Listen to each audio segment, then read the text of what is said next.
Jesus, thank you அப்பா. நன்றி நன்றி அப்பா, நன்றி. எல்லாரும் இருக்கிற இடத்துல வாய்களை திறந்து ஹல்லேலூயா, ஹல்லேலூயா, ஹல்லேலூயா, ஹல்லேலூயா. இந்த ஆராதனையில் அப்பா நீர் மகிமைப்படுவீராக அப்பா. இந்த ஆராதனையில் உங்களுடைய சமூகத்தை தேடி வந்திருக்கிறோம் அப்பா, உங்களுடைய சமூகத்தை நாடி வந்திருக்கிறோம் அப்பா. ஹல்லேலூயா. இந்த நேரத்தை நாங்கள் உமக்கென்று கொடுக்க வந்திருக்கிறோம் அப்பா, உமக்கென்று கொடுக்க வந்திருக்கிறோம் அப்பா. எங்களோடு இடைப்படுவீராக ஆவியானவரே, பரிசுத்த ஆவியானவரே, உம்மை உயர்த்த வந்திருக்கிறோம் அப்பா. எங்களை தாழ்த்தி எங்களை வெறுமையாக்கி உம்மை உயர்த்த வந்திருக்கிறோம் அப்பா. பரிசுத்த ஆவியானவரே, நீர் எங்கள் மத்தியில் உலாவுவீராக அப்பா, உலாவுவீராக அப்பா. எங்களோடு இடைப்படுவீராக ராஜா. உமக்கே எல்லா துதியும் கனமும் மகிமையும் செலுத்துகிறோம் அப்பா. ஹல்லேலூயா, ஹல்லேலூயா, ஹல்லேலூயா, ஹல்லேலூயா. எங்கே 2-3 பேர் நாமத்தினாலே கூடி இருக்கிறார்களோ அங்கே நீர் வாசம் பண்ணுவேன் என்று சொன்னீரே அப்பா. இங்கே நாங்கள் 2-3 பேருக்கு மேலாகவே இருக்கிறோம் அப்பா. நான் விசுவாசிக்கிறேன், தேவனுடைய பிரசன்னம் உம்முடைய வல்லமை இந்த காலை வேளையும் எங்களை நிரப்புவதாக அப்பா, எங்களை நிரப்புவதாக அப்பா, எங்களை நிரப்புவதாக அப்பா. ஒரு விசை கூட எங்களை நிரப்புவீராக ராஜா. ஓ, பரத்திலிருந்து வருகிறப்பா அந்த ஆசீர்வாதம், அந்த பிரசன்னம், உம்முடைய பிரசன்னம் எங்களுக்கு தேவையப்பா. அதையே நாங்கள் நாடி வந்திருக்கிறோம் அப்பா. ஒருவரும் வெறுமையாக போகாதபடி. ஹல்லேலூயா. நீர் பெரியவரப்பா, நீர் உன்னதரப்பா, நீர் பரிசுத்தரப்பா, நீர் மகத்துவரப்பா, நீர் அதிசயங்களை செய்கிறவர். உமக்கே ஆராதனை. நீர் பெரியவர், அற்புதங்கள் செய்பவர், உம்மை போல யாரும் இல்லை, உம்மை போல யாரும் இல்லை. நீர் பெரியவர், அற்புதங்கள் செய்பவர், உம்மை போல யாரும் இல்லை, உம்மை போல யாரும் இல்லை. துதிக்கு பாத்திர மகிமை உமக்கே, எங்கள் கைகளை உயர்த்தி என்றும் உம்மை ஆராதிப்போம். துதிக்கு பாத்திர மகிமை உமக்கே, எங்கள் கரங்களை உயர்த்தி என்றும் உம்மை ஆராதிப்போம். நீங்க சொல்லுங்களேன். துதிக்கு பாத்திர மகிமை உமக்கே, எங்கள் கரங்களை உயர்த்தி என்றும் உம்மை ஆராதிப்போம். நீ பெரியவர், அற்புதங்கள் செய்பவர், உம்மை போல யாரும் இல்லை, உம்மை போல யாரும் இல்லை. நீ பெரியவர், அற்புதங்கள் செய்பவர், உம்மை போல யாரும் இல்லை, உம்மை போல யாரும் இல்லை. துதிக்கு பாத்திர மகிமை எங்கள் கரங்களை உயர்த்தி இந்த காலவேலப்பா என்றும் ஆராதிப்போம். துதிக்கு பாத்திர உமக்கே அப்பா எல்லா மகிமை. எங்கள் கரங்களை உயர்த்தி உண்மையாய் ஆராதிக்க வந்திருக்கிறோம் அப்பா. கடைசியா நீ பெரியவர், அற்புதங்கள் செய்பவர், உம்மை போல யாரும் இல்லை, உம்மை போல யாரும் இல்லை. நீ பெரியவர், அற்புதங்கள் செய்பவர், உம்மை போல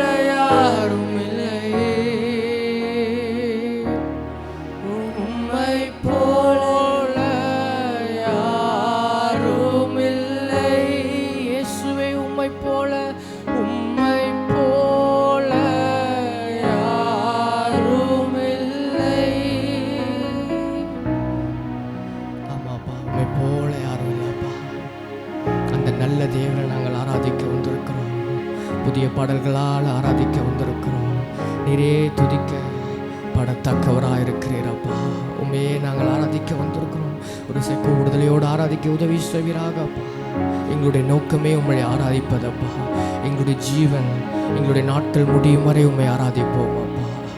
சுவாசம் உள்ள யாவும் உண்மை துதிப்பதாக சொல்லியிருக்கிறபடி உண்மையை நாங்கள் துதிக்க வந்திருக்கிறோம் அப்பா.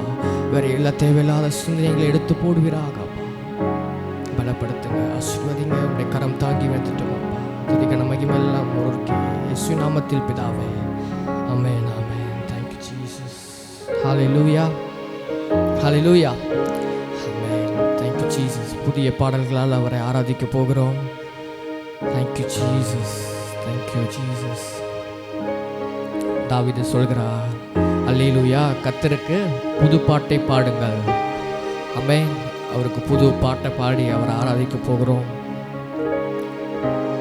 தெரிந்தவர்கள் கூட சேர்ந்து பாடலாம். அப்படி இல்லைன்னா ப்ரெசன்டேஷனில் போடுவோம், அதை பார்த்து பாடுங்க. எல்லா வரிகளும் நான் 2வது தடவை ரிப்பீட் பண்ணுவேன். ஸோ வரிகளை உணர்ந்து நீங்கள் பாடும்போது கண்டிப்பாக ஆண்டவர் கிரியை செய்வாராக. Thank you Jesus. தேங்க்யூ அப்பா. ஹல்லேலூயா, ஹல்லேலூயா. நன்றி. புது பாட்டை எந்தன் நாவினில் தந்தார், புகழ்ந்து பாடிடுவேன். கர்த்தர் நல்லவர், எந்தன் வாழ்வினில் ருசித்து நான் என்றும் பாடிடுவேன். கர்த்தர் நல்லவர், எந்தன் வாழ்வினில் ருசித்து நான் என்றும் பாடிடுவேன். புது பாட்டை எந்தன் நாவினில் தந்தா, புகழ்ந்து பாடிடுவேன். கர்த்தர் நல்லவர், எந்தன் வாழ்வினில் ருசித்து நான் என்றும் பாடிடுவேன்.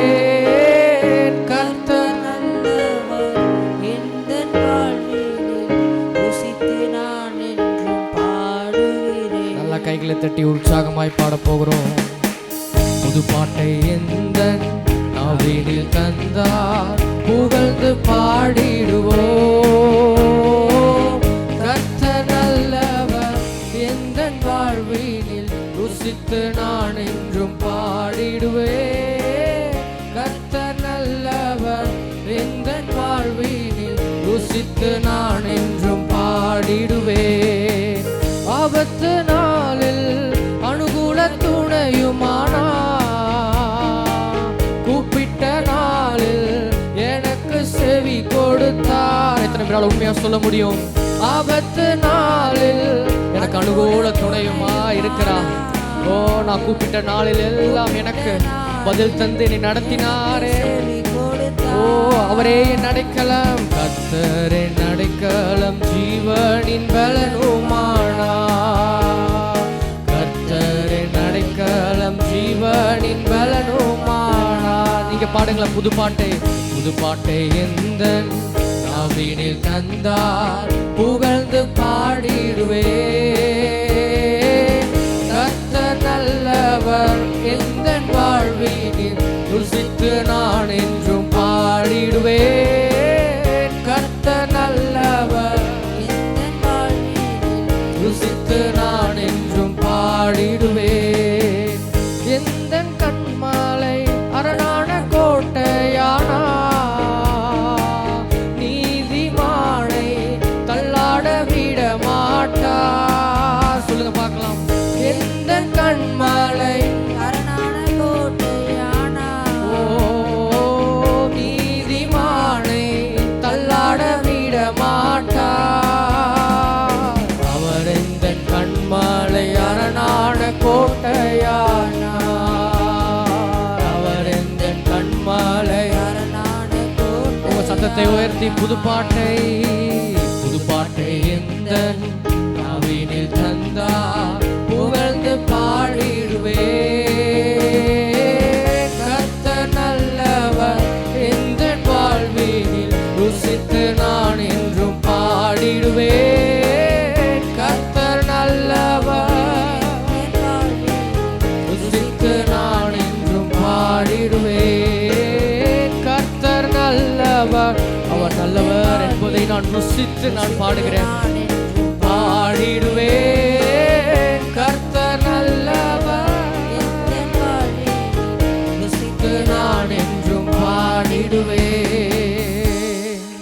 இதுல இந்த வரிகள் ரொம்ப அழகா சொல்லுகிறது. ஆபத்து நாளில் அனுகூல துணையுமானார். எத்தனை பேருக்கு இந்த அனுகூலம் என்ற வார்த்தைக்கு அர்த்தம் தெரியும்? எல்லாம் அப்படியே வசனம் நம்ம மனப்பாடம் பண்ணி அப்படியே சொல்லிடுறோம். இந்த வசனம் எந்த இடத்துல இருக்குன்னு யாருக்காச்சும் தெரியுமா? இந்த வசனம் கர்த்தர், ஆமாம், சங்கீதம், தேவன் நமக்கு அடைக்கலம், சங்கீதம் 46. யாராவது ஒருவர் எடுத்து வாசிக்க முடியுமா எனக்காக? யாராவது ஒருவர் எடுத்து சங்கீதம் 46:1.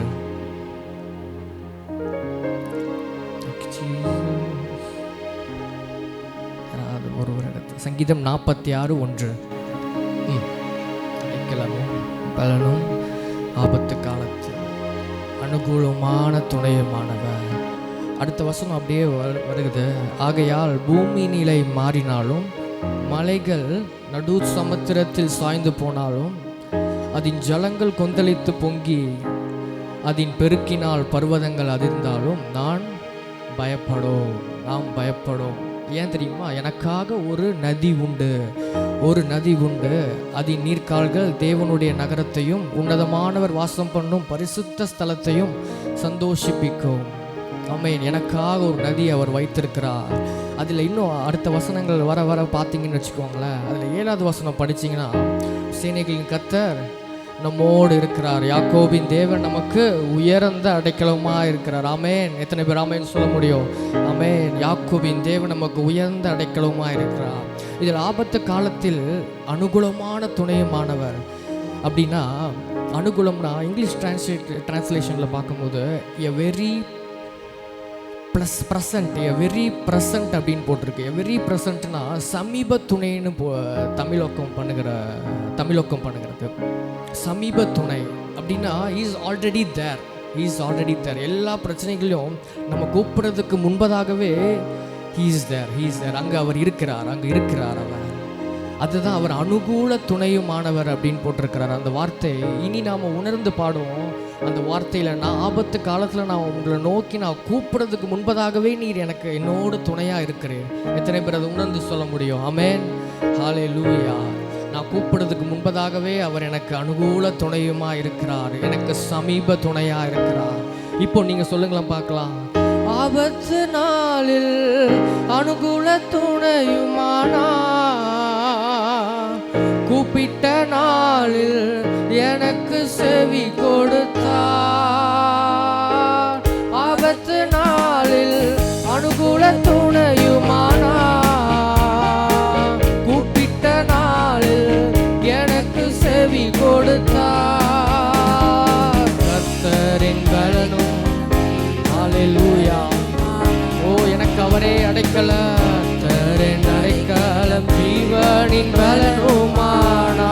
அப்படிப்பட்டவருக்கு நான் புது பாட்டை எந்த நாவினில் தந்தார், புகழ்ந்து பாடிடுவே.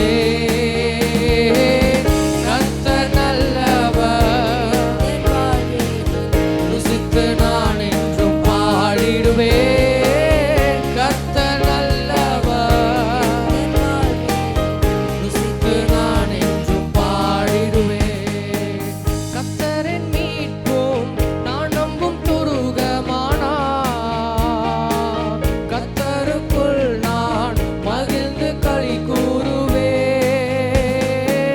கர்த்தரின் மீட்பும் நான் நம்பும் துருகமானா, கர்த்தருக்குள் நான் அந்த தேவனுக்குள்ள நான் மகிழ்ந்து களி கூறுவேன். அவர் எந்த நம்பிக்கை நான் நம்பும் துருகமானா, அவர் எந்த நம்பிக்கை. எல்லாரும் எத்தனை பேரால சொல்ல முடியும்? அற்புதமே அவர் நடத்துதலே, ஆனந்தமே பரமானந்தமே, நன்றியால் உள்ளமே மிக. ஓ நாம் அல்லேலூயா துதி சாற்றிடுவோம்.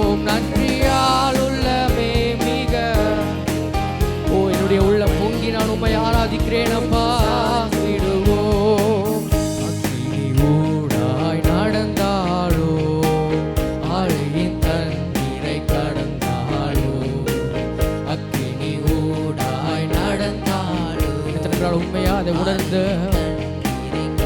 எனக்கு எவ்வளவோ சோதனையில் மிக பெருகினாலோ ஜெயம் நமக்கு இந்ததால் ஸ்தோத்தரிப்போமே. அற்புதமே அவர் நடத்துதலே, ஆனந்தமே ஓ நன்றியால் உள்ளமே மிக உள்ளம் பொங்கி என்னுடைய உள்ளம் பொங்கி வழிகிறதே நன்றியால் உள்ளமே. ஓ நாம் அல்லேலூயா துதி சாற்றிடுவோம். இந்த வனாந்திர யாத்திரையில் இன்பராமே சுனமோடிருப்பார். இந்த வனாந்திர யாத்திரையில் இந்த வாழ்க்கை பயணத்துல நம்மோடு கூட இருக்கிற தேவன். மறுபடியும் சொல்லுவோமா? இந்த வனாந்திர யாத்திரையில் இன்பராமே அவர் நம்மோடு இருக்கிற தேவன். இந்த வனாந்திர யாத்திரையில் ஓ இன்பராமே நம்மோடு போகையிலும் வருகையிலும் உங்களிடமானதால் ஸ்தோத்தரிப்போமே. அற்புதமே அவர் நடத்துதலே, ஆனந்தமே நன்றியால் உள்ளமே மிக நாம் அல்லேலூயா துதி சாற்றிடுவோம். நன்றியால் உள்ளமே மிக நாம் அல்லேலூயா துதி சாற்றிடுவோம். துதித்து பாடிட பாத்திரமே தூங்கவனேசுவின் நாமமதே. துதித்து பாடிட பாத்திரமே தூங்கவனேசுவின் நாமமதே. துதிகளின் மத்தியில் வாசம் செய்யும், எங்களுடைய துதிகளில் வாசம் செய்கிற ஓ அற்புதமே அவர் நடத்துதலே, ஆனந்தமே நன்றியால் உள்ளமே நாம் அல்லேலூயா துதி சாற்றிடுவோம். நன்றியால் உள்ளமே மிக நாம் அல்லேலூயா துதி சாற்றிடுவோம். வாஞ்சைகள் தீர்த்திட வந்திடுவார், வாருமெங்கே அழைத்திடுவோம். வாஞ்சைகள் தீர்த்திட என்னுடைய இருதயத்தின் வாஞ்சைகளை தீர்த்திட. மறுபடியும் ஒரு விஷயம் கூட சொல்லுவோமா? வாஞ்சைகள் வாஞ்சையை தீர்க்க அவர் வந்திடுவார். அழைத்திடுவோமா? அழைப்போமா? வாஞ்சைகள் தீர்த்திட வாருமப்பா. வானத்திலே ஒன்று சேர்ந்திடும் நான் விரைந்து நெருங்கிட ஸ்தோத்தரிப்போமே. அற்புதமே அவர் நடத்துதலே, உங்களுடைய நடத்துதலுக்காக நன்றி அப்பா. என்னை அதிசயமாய் நடத்தி வந்த தேவன், ஓ என்னை அற்புதமாய் நடத்தி வந்த தேவன். நன்றியால் உள்ளமே ஓ அல்லேலூயா. எல்லாரும் இருக்கிற எழும்பி நின்று அற்புதமே அவர் நடத்துதலே, ஆனந்தமே பரமானந்தமே நன்றியால் நாம் அல்லேலூயா துதி சாற்றிடுவோம். நன்றியால்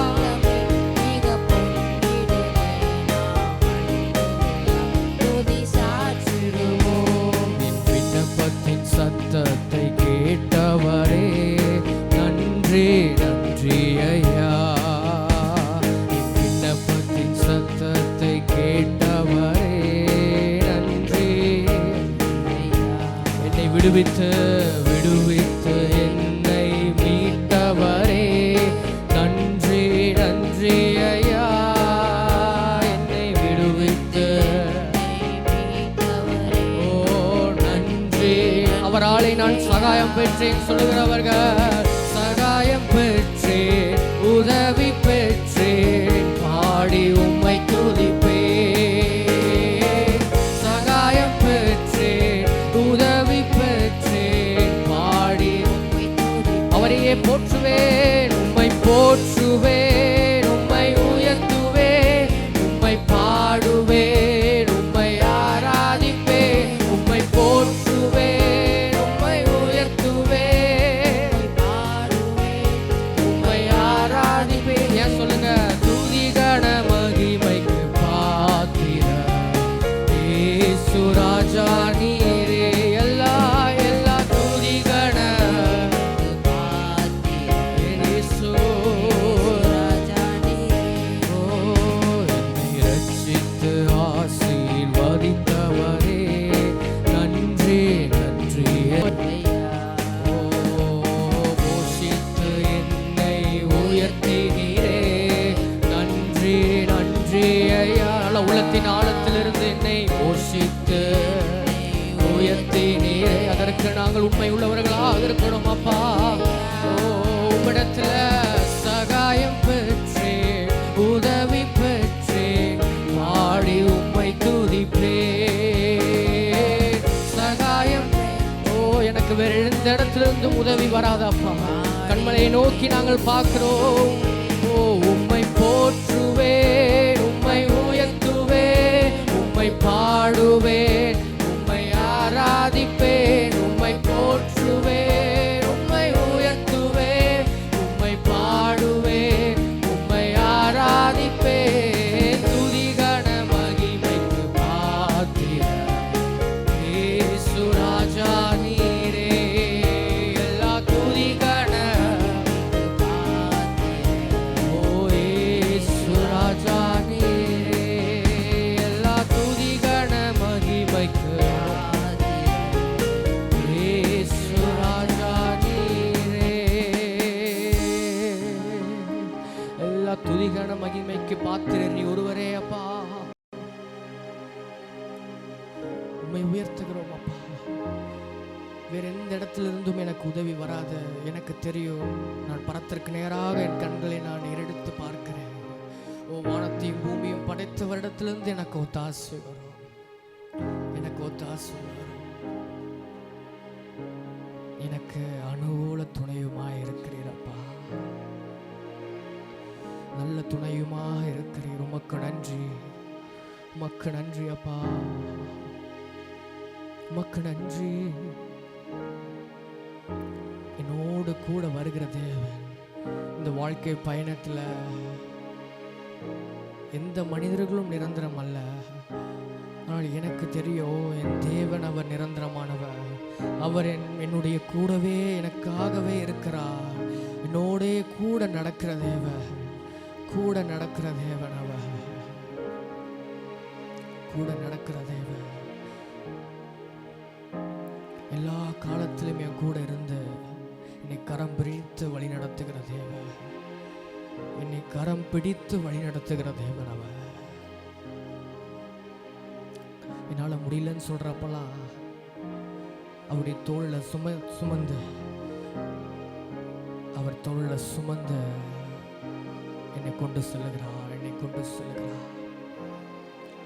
அவரை நம்புகிற எனக்கு அவராலே நிறைவான பலன் எனக்கு வரும், எனக்கு வரும். அவரையே நம்பியிருக்கிறேன், அவரையே நான் நம்பி வாழ்கிறேன், அவரையே நான் நம்பி வாழ்கிறேன். இந்த உலகத்தின் காரியங்கள் எதுவும் என்னை துக்கப்படுத்த மாட்டாது. விசுவாசத்திலே உறுதியாய் நிற்கிறேன், விசுவாசத்தில் உறுதியாய் நிற்க ஆவியானவர் உம்முடைய பலனை நாங்கள் வாஞ்சிக்கிறோம் அப்பா. ஆவியானவர் உம்முடைய பலனை நாங்கள் கேட்கிறோம் அப்பா. எல்லாரும் வாய்களை திறந்து ஆவியானவருடைய பலனை கேட்போமா? ஆவியானவர் எங்கேயோ அங்கே விடுதலை உண்டு, அங்கே நிச்சயமாக அங்கே விடுதலை உண்டு. ரட்சிக்கப்பட்டு சத்தியத்திலே நம்ம நடக்கிற நமக்கு ஆவியானவர் நம்ம கூட இருக்கிறார் என்று வேதத்தில் பார்க்கிறோம். ஆவியானவர் நமக்கு கொடுக்கப்பட்டிருக்கிறார். சத்தியத்திலே நடக்கிறவர்களுக்கு ஆவியானவர் கொடுக்கப்பட்டிருக்கிறார். ஏன்னா அவரே எல்லாவித சத்தியத்திலும் நம்மை நடத்துகிற தேவனாக இருக்கிறார். நம்ம எந்த வழியில போகணும் என்று அவருக்கு தெரியும், அவருக்கு தெரியும். மனிதர்கள் நமக்கு விரோதமாக எவ்வளோ பேர் எழும்பினாலும் நம்மளுடைய தலையை அவர் ஏற்ற நேரத்தில் ஏற்ற காலத்தில் அவர்கள் வெட்கப்படும்படி நம்ம தலையை உயர்த்துவார். அவர் இதுவரைக்கும் உயர்த்தின தேவன் இனிமேயும் நம்முடைய தலையை அவர் உயர்த்த வல்லவராக இருக்கிறார். அவரே நமக்கு போதுமானவர். எரிகிற சூழலும் எல்லாவித சூழலும் அவர் என்னோடு இருந்தார். நான் குழியிலே போடப்பட்டேன், அங்கேயும் அவர் என்னோடு இருந்தார். நான் உயர்த்தப்பட்டேன், அந்த இடத்திலையும் அவர் இருந்தார். ஆடு மேய்த்து கொண்டிருந்தேன், என்னுடைய தாழ்விலும் என்னை நினைத்து என்னோடு கூட இருந்தார். அவர் பலவீனப்பட்டு நான் விசுவாசத்தை இழந்து போனவனாயிருந்தேன், அப்பொழுதும் அவர் என்னோடு இருந்தார். மரண படுக்கையிலும் அவர் என்னோடு இருந்தார். என் ஜீவனை காத்து என்னை உயிர்ப்பித்தார். எரிகிற நெருப்பிலும் அவர் என்னோடு இருந்தார். அதிலிருந்தும் என்னை விடுதலை ஆக்கினார். சிங்கக்கெபில போடப்பட்ட சூழ்நிலையிலும் அவர் என்னோடு இருந்தார். அவர் யார் என்பதை அவர் காண்பித்தார். சிறைச்சாலையிலும் அவர் என்னோடு இருந்தார். எல்லா சூழலிலும் நம்மளோடு இருக்கிற தேவன் அவர் எப்படி நம்மளை மறப்பார்? அவர் எப்படி நம்மளை கைவிடுவார்? அவரே நமக்கு துணை செய்து கொஞ்சம் நினைச்சு பாருங்க. அவர் சொல்லிய நல் வார்த்தையே, நான் என்னை நம்ப பண்ணின அவருடைய வார்த்தையை அவர் எனக்கு நிறைவேற்றினார். அதன்படியே என்னை நன்றாய் நடத்தினார் என்று பார்த்தோம். அதன்படியே என்னை நன்றாய் நடத்தினார். எந்த குறைவுமில்லாமல் நடத்தினார். எனக்கு வேண்டியதெல்லாம் அவருக்கு தெரியும். பரத்திலிருந்து வருகிற மன்னாவை அனுப்பி ஆசீர்வதிக்கிற தேவன், எல்லா சூழல்களும் என்னோடு இருக்கிற தேவன், யாக்கோபின் தேவன், எனக்கு உயர்ந்த அடைக்கலமா இருக்கிறீரே, உமக்கு நன்றி அப்பா, உமக்கு நன்றி அப்பா, உமக்கு நன்றி, உமக்கு நன்றி அப்பா, உமக்கு நன்றி, உமக்கு நன்றி அப்பா. கடலாழத்திலும் அக்கினி சூளையிலும் என்னை காத்திடும் பலவானன்றோ.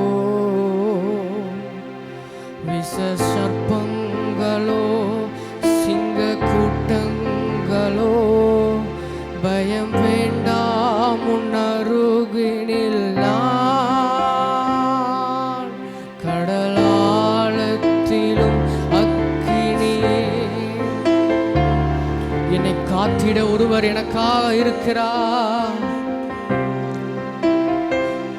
விஷ சர்ப்பங்களோ சிங்க பயம் வேண்டாம், உன்னருகினில் நான். என்றுரை செய்தவரை ஆராதிப்போம், ஆவியில் ஆராதனை. என்றுரை செய்தவரை நமக்கு வாக்குத்தத்தம் பண்ணியிருக்கிறார். என்ன வாக்குத்தத்தம் பண்ணியிருக்கிறார்? நான் ஒருபோதும் உன்னை கைவிடுவதில்லை என்றுரை செய்தேன் அன்றோ. நான் ஒருபோதும் உன்னை கைவிடுவதில்லை என்றுரை செய்தேன் அன்றோ. கடலாழத்திலும் அக்கினி என்னை காத்திடும் பலவானன்றோ. விஷ சிங்க கூட்டங்களோ பயம் வேண்டாம், உன்னருகினில் நான். என்றுரை செய்தவரை சூழ்நிலைகள் நம்மளோடு இருக்கிற தேவன். என்றுரை செய்தவரை ஆராதிப்போம், ஆவியில்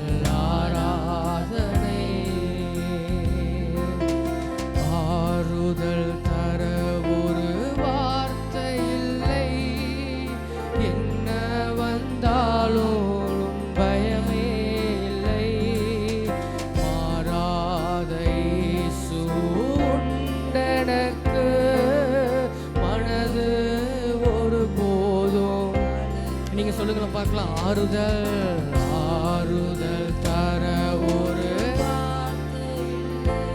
எனக்கு எந்த வார்த்தை இல்லைனா, எனக்கு யார் இல்லைனாலும் எனக்கு நிரந்தரமான தேவன் எனக்கு நீர் இருக்கிறீரப்பா.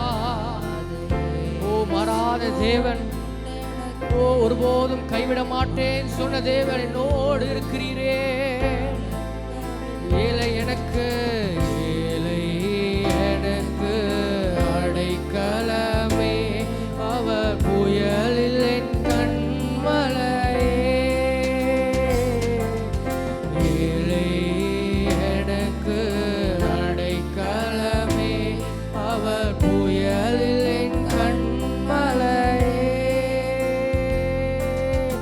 என்றுரை செய்தவரை நல்ல கைகளை உயர்த்தி ஆவியில் ஆராதனை செலுத்துவோமா? என்றுரை செய்தவரை ஆராதிப்போம். ஆவியில் ஆராதனை. என்றுரை செய்தவரை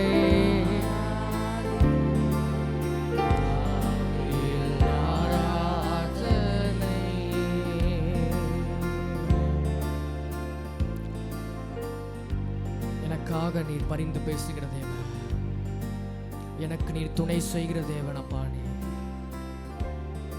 எல்லா சூழ்நிலைகளும் என்னோடு இருப்பேன் என்று நீர் வாக்குத்தத்தம் கொடுத்தபடியே நீர் எல்லா சூழ்நிலைகளும் என்னோடு கூட இருந்து விடுவித்தீரப்பா. எல்லா சூழ்நிலைகளும் என்னோடு கூட இருந்து நீர் விடுவித்தீரப்பா. உண்மையே நான் நம்புவேன் அப்பா. நீரே எனக்கு அடைக்கலம், நீரே என் கேடகம் அப்பா, நீரே என் தஞ்சம். எங்களுடைய வாழ்க்கை வனாந்தரமாய் ஆனாலும் அற்புதம் நடக்காது என்று நாங்கள் நினைத்தாலும், மனிதர்கள் சொன்னாலும், வாய்ப்பே இல்லைன்னு சொன்னாலும், அங்கே நீர் எனக்காக ஒரு கதவை திறந்து என்னோடு கூட வருகிற தேவனப்பா. எனக்காக அதிசயங்களை செய்கிற தேவன், அசாதாரணமான காரியங்களை செய்கிற தேவனப்பா. இயற்கைக்கு அப்பாற்பட்ட அதிசயங்களை செய்து ஹல்லேலூயா என் தலையை உயர்த்துகிறவரே,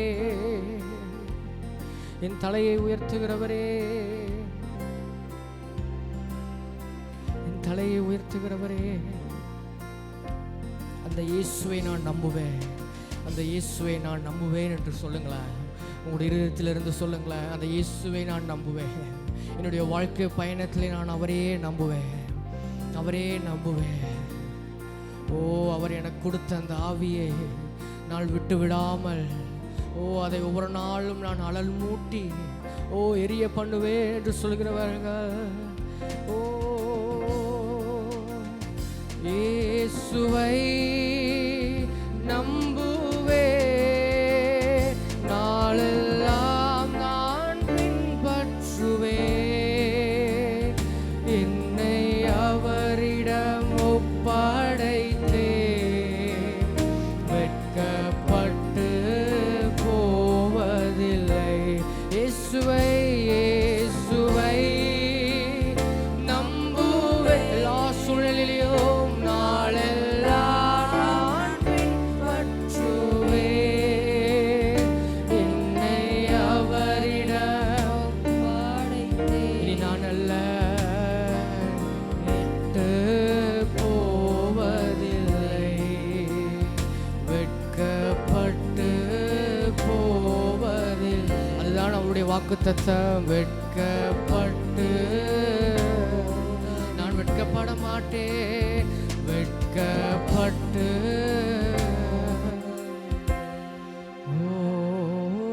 என்றுரை செய்தவரை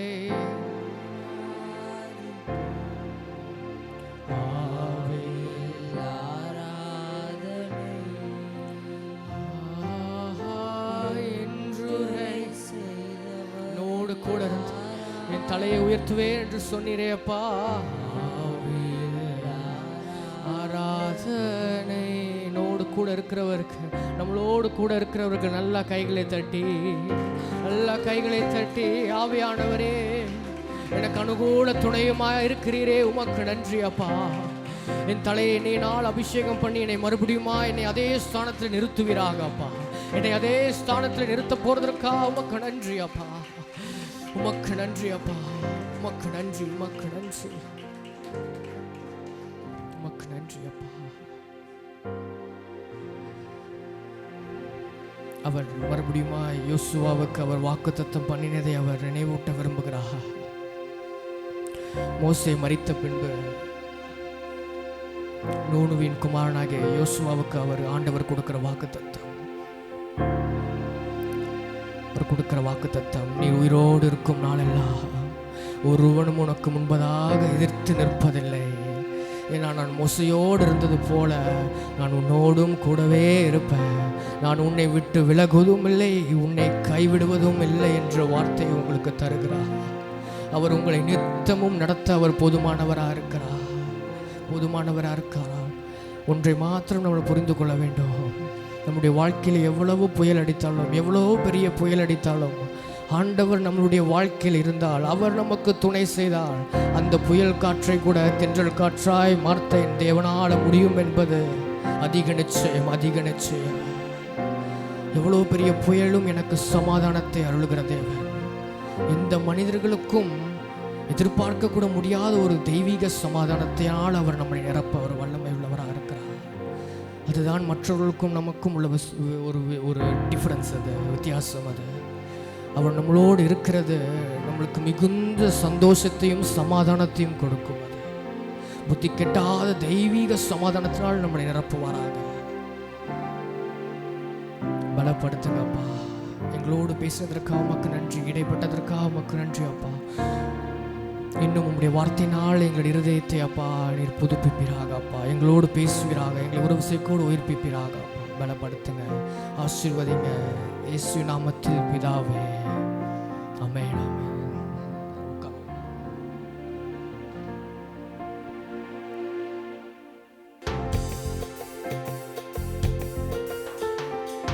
புதிய துவக்கம் எனக்கு தந்து என்ன மேன்மைப்படுத்துனீங்க ஐயா. புதிய துவக்கம் எனக்கு தந்து என்ன மேன்மைப்படுத்துனீங்க. களிப்பின் சத்தமும் மகிழ்ச்சியின் சத்தமும் திரும்ப கேட்க பண்ணீங்க. துதியும் பாடலும் நாவல வச்சு என்னை மகிழ செஞ்சீங்க. உயரத்தில் ஏத்தி வச்சீங்க, என்ன ஓஹோன்னு வாழ வச்சீங்க. உயரத்தில் ஏத்தி வச்சீங்க, என்ன ஓஹோன்னு வாழ வச்சீங்க. பொங்கி எழுந்த கடலின் நடுவே பாதைய திறந்தீங்க. பொங்கி எழுந்த கடலின் நடுவே பாதைய திறந்தீங்க. என்னை துரத்தி வந்த எதிரிய அமிழ்ந்து போக பண்ணீங்க. என்ன துரத்தி வந்த எதிரிய அமிழ்ந்து போக பண்ணீங்க. வச்சீங்க, என்ன ஓஹோன்னு வாழ வச்சீங்க. உயரத்தில் ஏத்தி வச்சீங்க, என்ன ஓஹோன்னு வாழ வச்சீங்க. பாழாய் கிடந்த நிலங்கள் எல்லாம் செழிப்பாய் மாத்திட்டீங்க. பாழாய் கிடந்த நிலங்கள் எல்லாம் ஏதேனாய் மாத்திட்டீங்க. இடிஞ்சு கிடந்த இடங்களை எல்லாம் திரும்ப வாழ வச்சீங்க. உடைந்து போன இடங்களை கட்டி திரும்ப வாழ வச்சீங்க. என்னை ஓஹோன்னு வாழ வச்சீங்க, என்னை ஓஹோன்னு வாழ வச்சீங்க. உயரத்தில் ஏத்தி வச்சீங்க, என்னை ஓஹோன்னு வாழ வச்சீங்க. உயரத்தில் ஏத்தி வச்சீங்க, என்னை ஓஹோன்னு வாழ வச்சீங்க. புதிய துவக்கம் எனக்கு தந்து என்ன மேன்மைப்படுத்துனீங்க.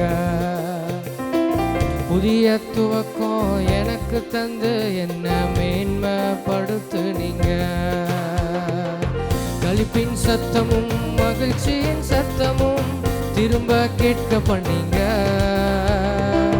துதியும் பாடலும் நாவல வச்சு என்ன மகிழ செஞ்சீங்க.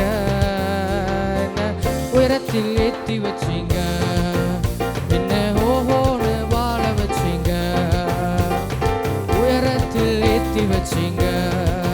என்ன ஓஹோன்னு வாழ வச்சீங்க. உயரத்தில் ஏத்தி வச்சீங்க. என்ன ஓஹோன்னு வாழ வச்சீங்க.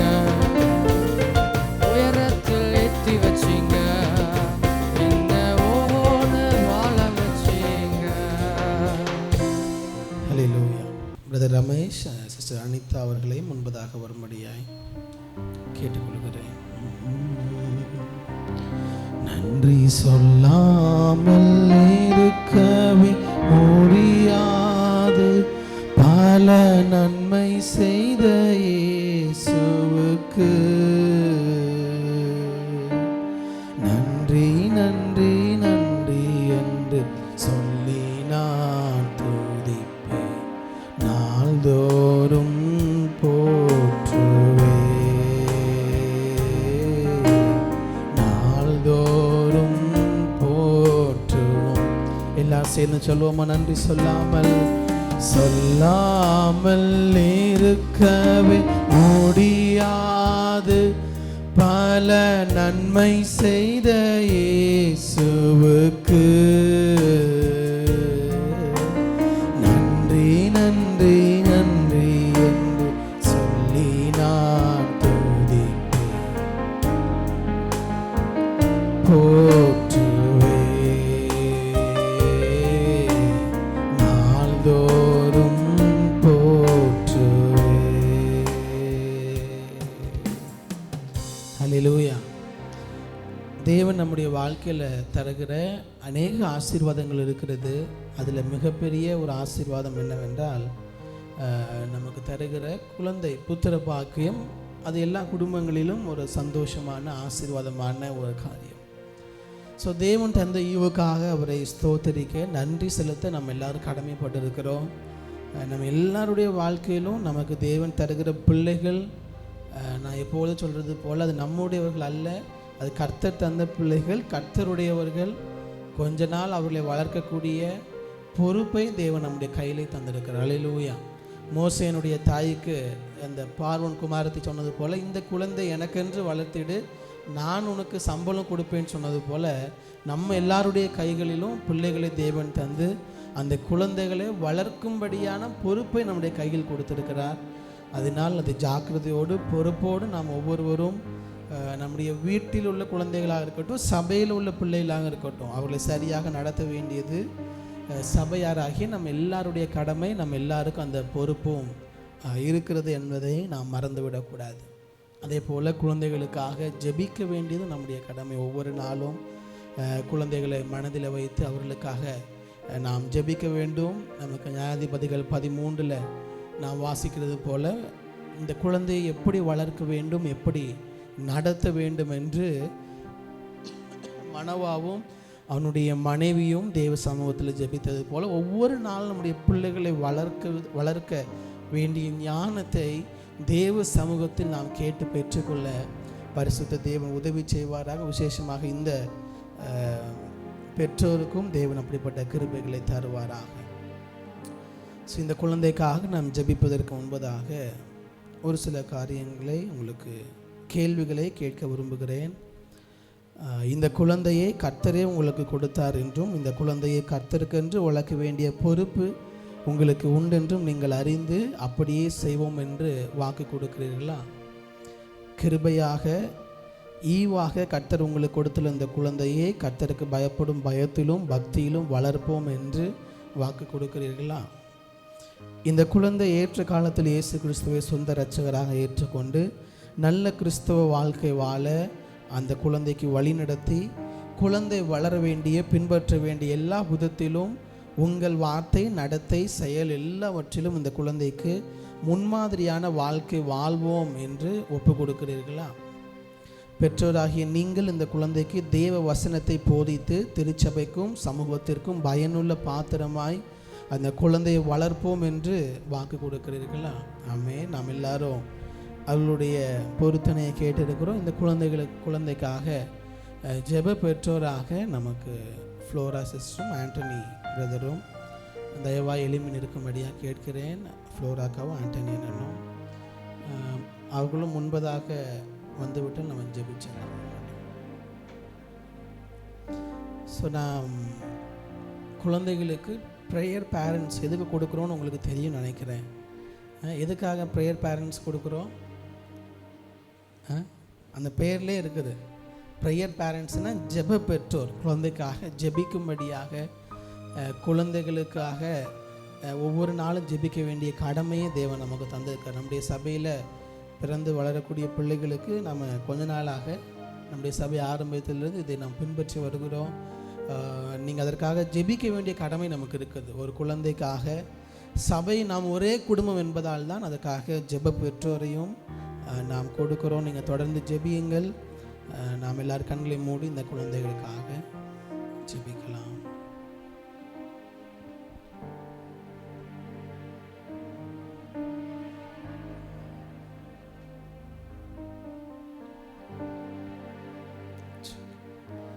நாம் எல்லாரும் கண்களை மூடி இந்த குழந்தைக்கு நேராக கரங்களை உயர்த்தி தேவன் இந்த குழந்தையை ஆசீர்வதித்தரும்படியாக நாம் ஜெபிப்போம். எங்களை நேசிக்கிற அன்பின் பரலோக பிதாவே, கிருபையுள்ள தெய்வமே, உங்களுடைய திரு சமூகத்தை நோக்கி நாங்கள் பார்க்கிறோம். ஆண்டவரே, இந்த நல்ல நாளிலும் உமது மகளுக்காக நாங்கள் ஜெபிக்கிறோம். ஆண்டவரே, அவருடைய ஜெபங்களை கேட்டு ஏற்ற காலத்திலே என் தேவன் புத்திர பாக்கியத்தை கட்டளையிட்டு உமது மகளை ஈவாக தந்திருக்கிறீர். அதற்காக உமக்கு நாங்கள் நன்றி செலுத்துகிறோம். ஆண்டவரே, இம்மட்டுமாக உடனிருந்து வழி நடத்தி வந்த தேவன், ஆண்டவரே, தொடர்ந்து இந்த குழந்தையோடு கூட இருந்து ஆண்டவரே டெலிவரி டைம்லையும் ப்ரெக்னன்சி டைம்லையும் உடைய கரம் உடன் இருந்ததுக்காக நன்றி. அதே போல் இந்த குழந்தை வளர்ந்து வருகிற ஒவ்வொரு நாளும் உமது கரம் இந்த குழந்தையின் மீது இருந்து ஆண்டவரே கையிட்டு செய்கிற எல்லாவற்றிலும் கர்த்தருடைய கரம் உடனிருந்து வழி நடத்தட்டும்.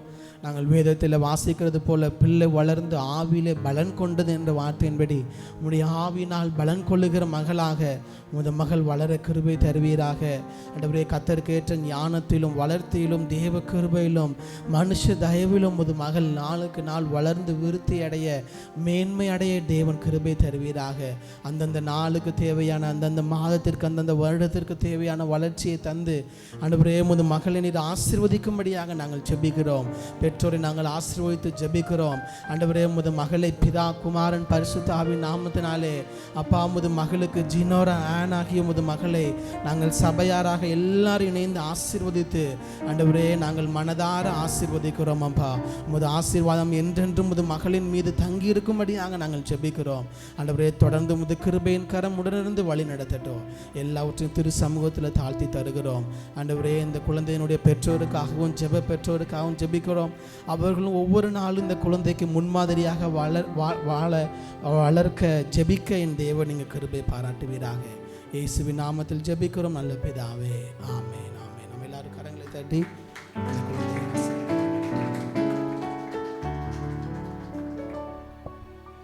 தேங்க்யூ.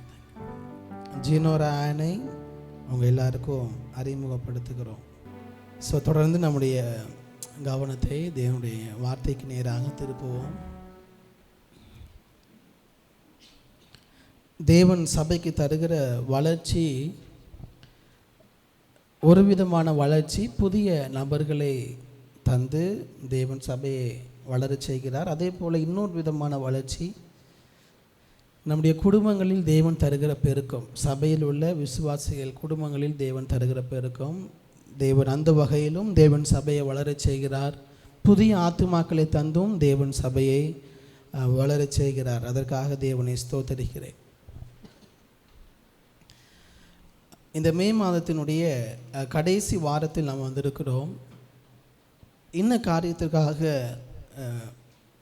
பேச வேண்டும் என்று என்னுடைய இருதயத்திலே நான் முன்பதாகவே வைத்திருந்த ஒரு காரியம், அப்போஸ்தலர் 2ஆம் அதிகாரம், அப்போஸ்தலர் 2 தான் தியானிக்க வேண்டும் என்று யோசித்து அதை தான் ப்ரிப்பேர் பண்ணியிருந்தேன். ஆனாலும் கூட நேற்று என்னுடைய இருதயத்தில் தேவன் உணர்த்தின ஒரு காரியம், அதைத்தான் உங்களோடு கூட பேச போகிறேன். நேற்று கொஞ்சம் எனக்கும் டைட்டான டே தான். பாஸ்டமாவுக்கும் உடம்பு முடியாததுனால அவங்களே பார்க்க வேண்டியது இருந்துச்சு, தம்பியை பார்க்கணும், எல்லாம் இருந்தாலும் ரொம்ப நாள் ஆச்சு. நான் ப்ரிப்பேர் பண்ணதின்படி தான் எல்லா வாரமும் போகும். ஆனாலும் என்னுடைய இருதயத்தில் அப்போஸ்தலர் 2ஆம் அதிகாரத்திலிருந்து பேச வேண்டும் என்று நான் முன்பதாகவே தீர்மானித்திருந்தாலும் தேவன் என்னுடைய இருதயத்தில் இன்னொரு காரியத்தை தந்து கொண்டே இருந்தார். ரீசெட், ஒரு புதிய துவக்கம் என்கிற வார்த்தையை தேவன் உடைய இருதயத்தில் தந்தார். இந்த புதிய துவக்கம் எ ஃப்ரெஷ் ரீசெட் அல்லது ரெஃப்ரெஷ் எப்படினாலும் எடுத்துக்கொள்ளலாம். தமிழில் சொல்லணும்னா புதிய துவக்கம், a new beginning, a reset. இந்த வார்த்தையினுடைய இருதயத்தில் தேவன் தந்தார். அதற்காக இதிலிருந்து என்ன பேச வேண்டும் என்று யோசித்து கொண்டே இருந்தேன். அதனால தான் இன்றைக்கு டைட்டஸ்ட்டை அந்த புதிய துவக்கம் வருவது போல் பாடலையும் பாட சொன்னேன். அந்த பாடல் எல்லோரும் சேர்ந்து பாடியிருப்பீங்க. நம்முடைய தேவன் நம்முடைய வாழ்க்கையில் புதிய துவக்கங்களை தருகிற தேவனாக இருக்கிறார். அல்லேலூயா. எத்தனை பேர் விசுவாசிக்கிறீங்க தேவன் நம்முடைய வாழ்க்கையில் புதிய துவக்கங்களை நமக்கு தருவார்? இன்றைக்கி நாம் ஜெபித்தது போல் இந்த பெற்றோருக்கு ஒரு புதிய துவக்கம். என்ன புதிய துவக்கம்? இதுவரை அவர்கள் 3 பேராக இருந்திருப்பாங்க. ஒரு புதிய துவக்கம், அடுத்த குழந்தையோடு கூட ஒரு புதிய துவக்கத்தை தேவன் தந்திருக்கிறார். இப்படி நம்முடைய வாழ்க்கையில் அவ்வப்பொழுது தேவன் ஒரு சில ரீசெட்ஸை நமக்கு தருகிறார். புதிய துவக்கத்தை தேவன் நம்முடைய வாழ்க்கையில் தருகிறார். போன வாரத்தில் நான் ஊரில் இருக்கும் பொழுது என்னுடைய ஐபேடில் என்ன பண்ணியிருந்தேன்னா ஒரு கேம் ஒன்று டவுன்லோட் பண்ணேன். ஒன்று எல்லா பிள்ளைங்களும் பாஸ்டரே கேம் டவுன்லோட் பண்ணி விளாட்றாருன்னு நினைக்காதீங்க. சும்மா அதை பார்க்கும் பொழுது நல்லா இருந்ததுன்னு சொல்லிட்டு டவுன்லோட் பண்ணேன். டவுன்லோட் பண்ணதோட ஐபேட் என்ன ஆயிடுச்சு அப்படின்னா ஒரு மாதிரி ஹேங் ஆக ஆரம்பிச்சிருச்சு. இந்த ஹேங் ஆகுதுன்னு தெரியும் இல்லையா, கொஞ்சம் நல்லா ஒழுங்காக ஒர்க் ஆகலை, ஸ்டக் ஆகி ஒர்க் ஆகிடுச்சு. சரி, நமக்கு தெரிஞ்சிருச்சு அது டவுன்லோட் பண்ணதுனால தான் அது ஒர்க் ஆகலைன்னு சொல்லிட்டு என்ன பண்ணோன்னா என்ன செஞ்சாலும் அது ஐபேட் சரியாக ஒர்க் ஆகலை. உடனே என்ன பண்ணேன், அந்த கேமை டிலீட் பண்ணிவிட்டு ஐபேடை திருப்பி ஒரு தடவை என்ன பண்ணேன் அப்படின்னா ரீசெட் பண்ணணும். ரீஸ்டார்ட் பண்ணிங்கன்னா போதும், திருப்பி ஃபோன் அல்லது நம்முடைய ஐபேட் என்ன ஆயிரும் அப்படின்னா திருப்பி புதுசு போல் நமக்கு எல்லாமே ஒர்க்காக ஆரம்பிச்சிடும். நீங்கள் பல பேரோட ஃபோனை எடுத்து பார்த்தோன்னா எப்படி தான் இருக்குன்னா ஹேங் ஆன நிலைமையில தான் இருக்கும். ஒன்றும் இல்லை, உங்களுக்கு புது ஃபோன்லாம் தேவையில்லாத ஆப்லாம் டிலீட் பண்ணிட்டீங்கன்னா போதும், ஃபோன் பழையது போல் நல்லா ஒர்க்காக ஆரம்பிச்சிடும். ஸோ அப்போது அதை ரீசெட் பண்ணதுக்கப்புறம் ஐபேட் நல்லா பழையது போல் ஒர்க்காக ஆரம்பிச்சிது. இதை யோசிக்கும் பொழுது தான் நம்முடைய வாழ்க்கையிலும் சில நேரங்களில் தேவையில்லாமல் சில காரியங்கள் வந்து விடுகிறது. சில எண்ணங்கள், சில உறவுகள், சில தேவையில்லாத வெறுப்புகள், சில கவலைகள் நம்முடைய வாழ்க்கையில் வந்து விடுகிறது. நமக்கும் இந்த ஃபோனுக்கு எப்படி ரீஸ்டார்ட் பண்ணுறோமோ அதே போல் மனிதர்களாக நம்ம வாழ்க்கையிலும் அவ்வப்பொழுது என்ன தேவைப்படுதுன்னா ஃபோனில் ரீஸ்டார்ட்டுக்கு ஒரு பட்டன் இருக்கிறது போல் நம்ம வாழ்க்கைக்கு ரீஸ்டார்ட்னு ஒரு பட்டன் இருந்தால் எப்படி இருக்கும்? ரொம்ப நல்லாயிருக்கும். நிறைய காரியங்கள் என்ன பண்ணலான்னா ரீஸ்டார்ட் பண்ணிக்கலாம். ஸோ அப்படி யோசிக்கும் பொழுது தான் நேற்று இரவு இந்த காரியத்தை எங்கள் தேவன் தந்தார். அந்த பட்டன் நம்ம எல்லாருக்குமே இருக்குது, அதுதான் உண்மை. நம்ம எல்லாருடைய வாழ்க்கையிலும் நம்முடைய ஆத்மாவை மீண்டுமாக ஒரு முறை புதுப்பித்து கொள்ள, மீண்டுமாக நம்மை புதுப்பித்து கட்டுவதற்கு நம்முடைய தேவன் போதுமானவராக இருக்கிறார். புதிய துவக்கங்களை தருவதற்கு அவர் போதுமானவராக இருக்கிறார். ஆங்கிலத்தில் சொல்லும் பொழுது அவர் God is a God of new beginnings. புதிய துவக்கங்களை தருகிற தேவன் தான் நீங்களும் நானும் ஆராதிக்கிற நம்முடைய தேவன். நீதிமொழிகளில் 24 நினைக்கிற ஒரு வசன விதமாக சொல்லுகிறது, நீதிமான் 7 தரம் விழுந்தாலும் என்னாங்கிறான்னா, நீதிமொழிகள் 24 அந்த வசனத்தை மட்டும் வாசிங்க. நீதிமொழிகள் 24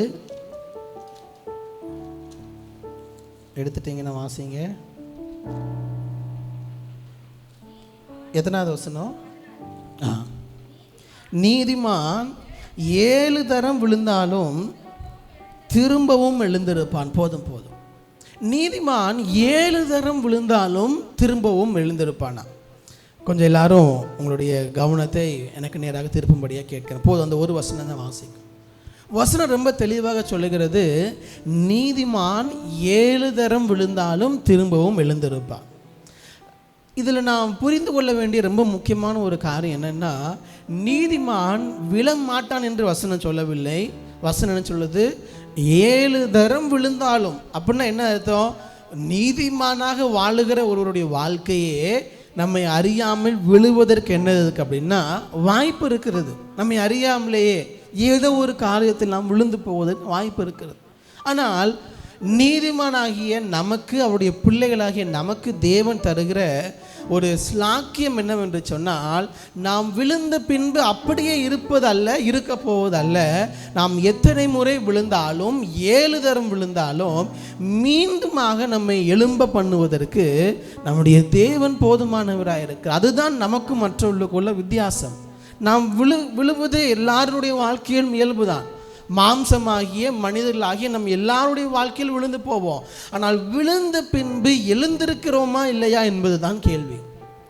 நான் விழவே மாட்டேன் என்று யாருமே சொல்ல முடியாது. எப்பொழுது ஒருவர் நான் விழவே மாட்டேன் என்கிறாரோ அப்பவே அவர் விழுந்து விட்டார். ஆல்ரெடி என்ன விழுந்துட்டாருன்னு தெரியாமல் இருந்துட்டு இருக்கிறோம்.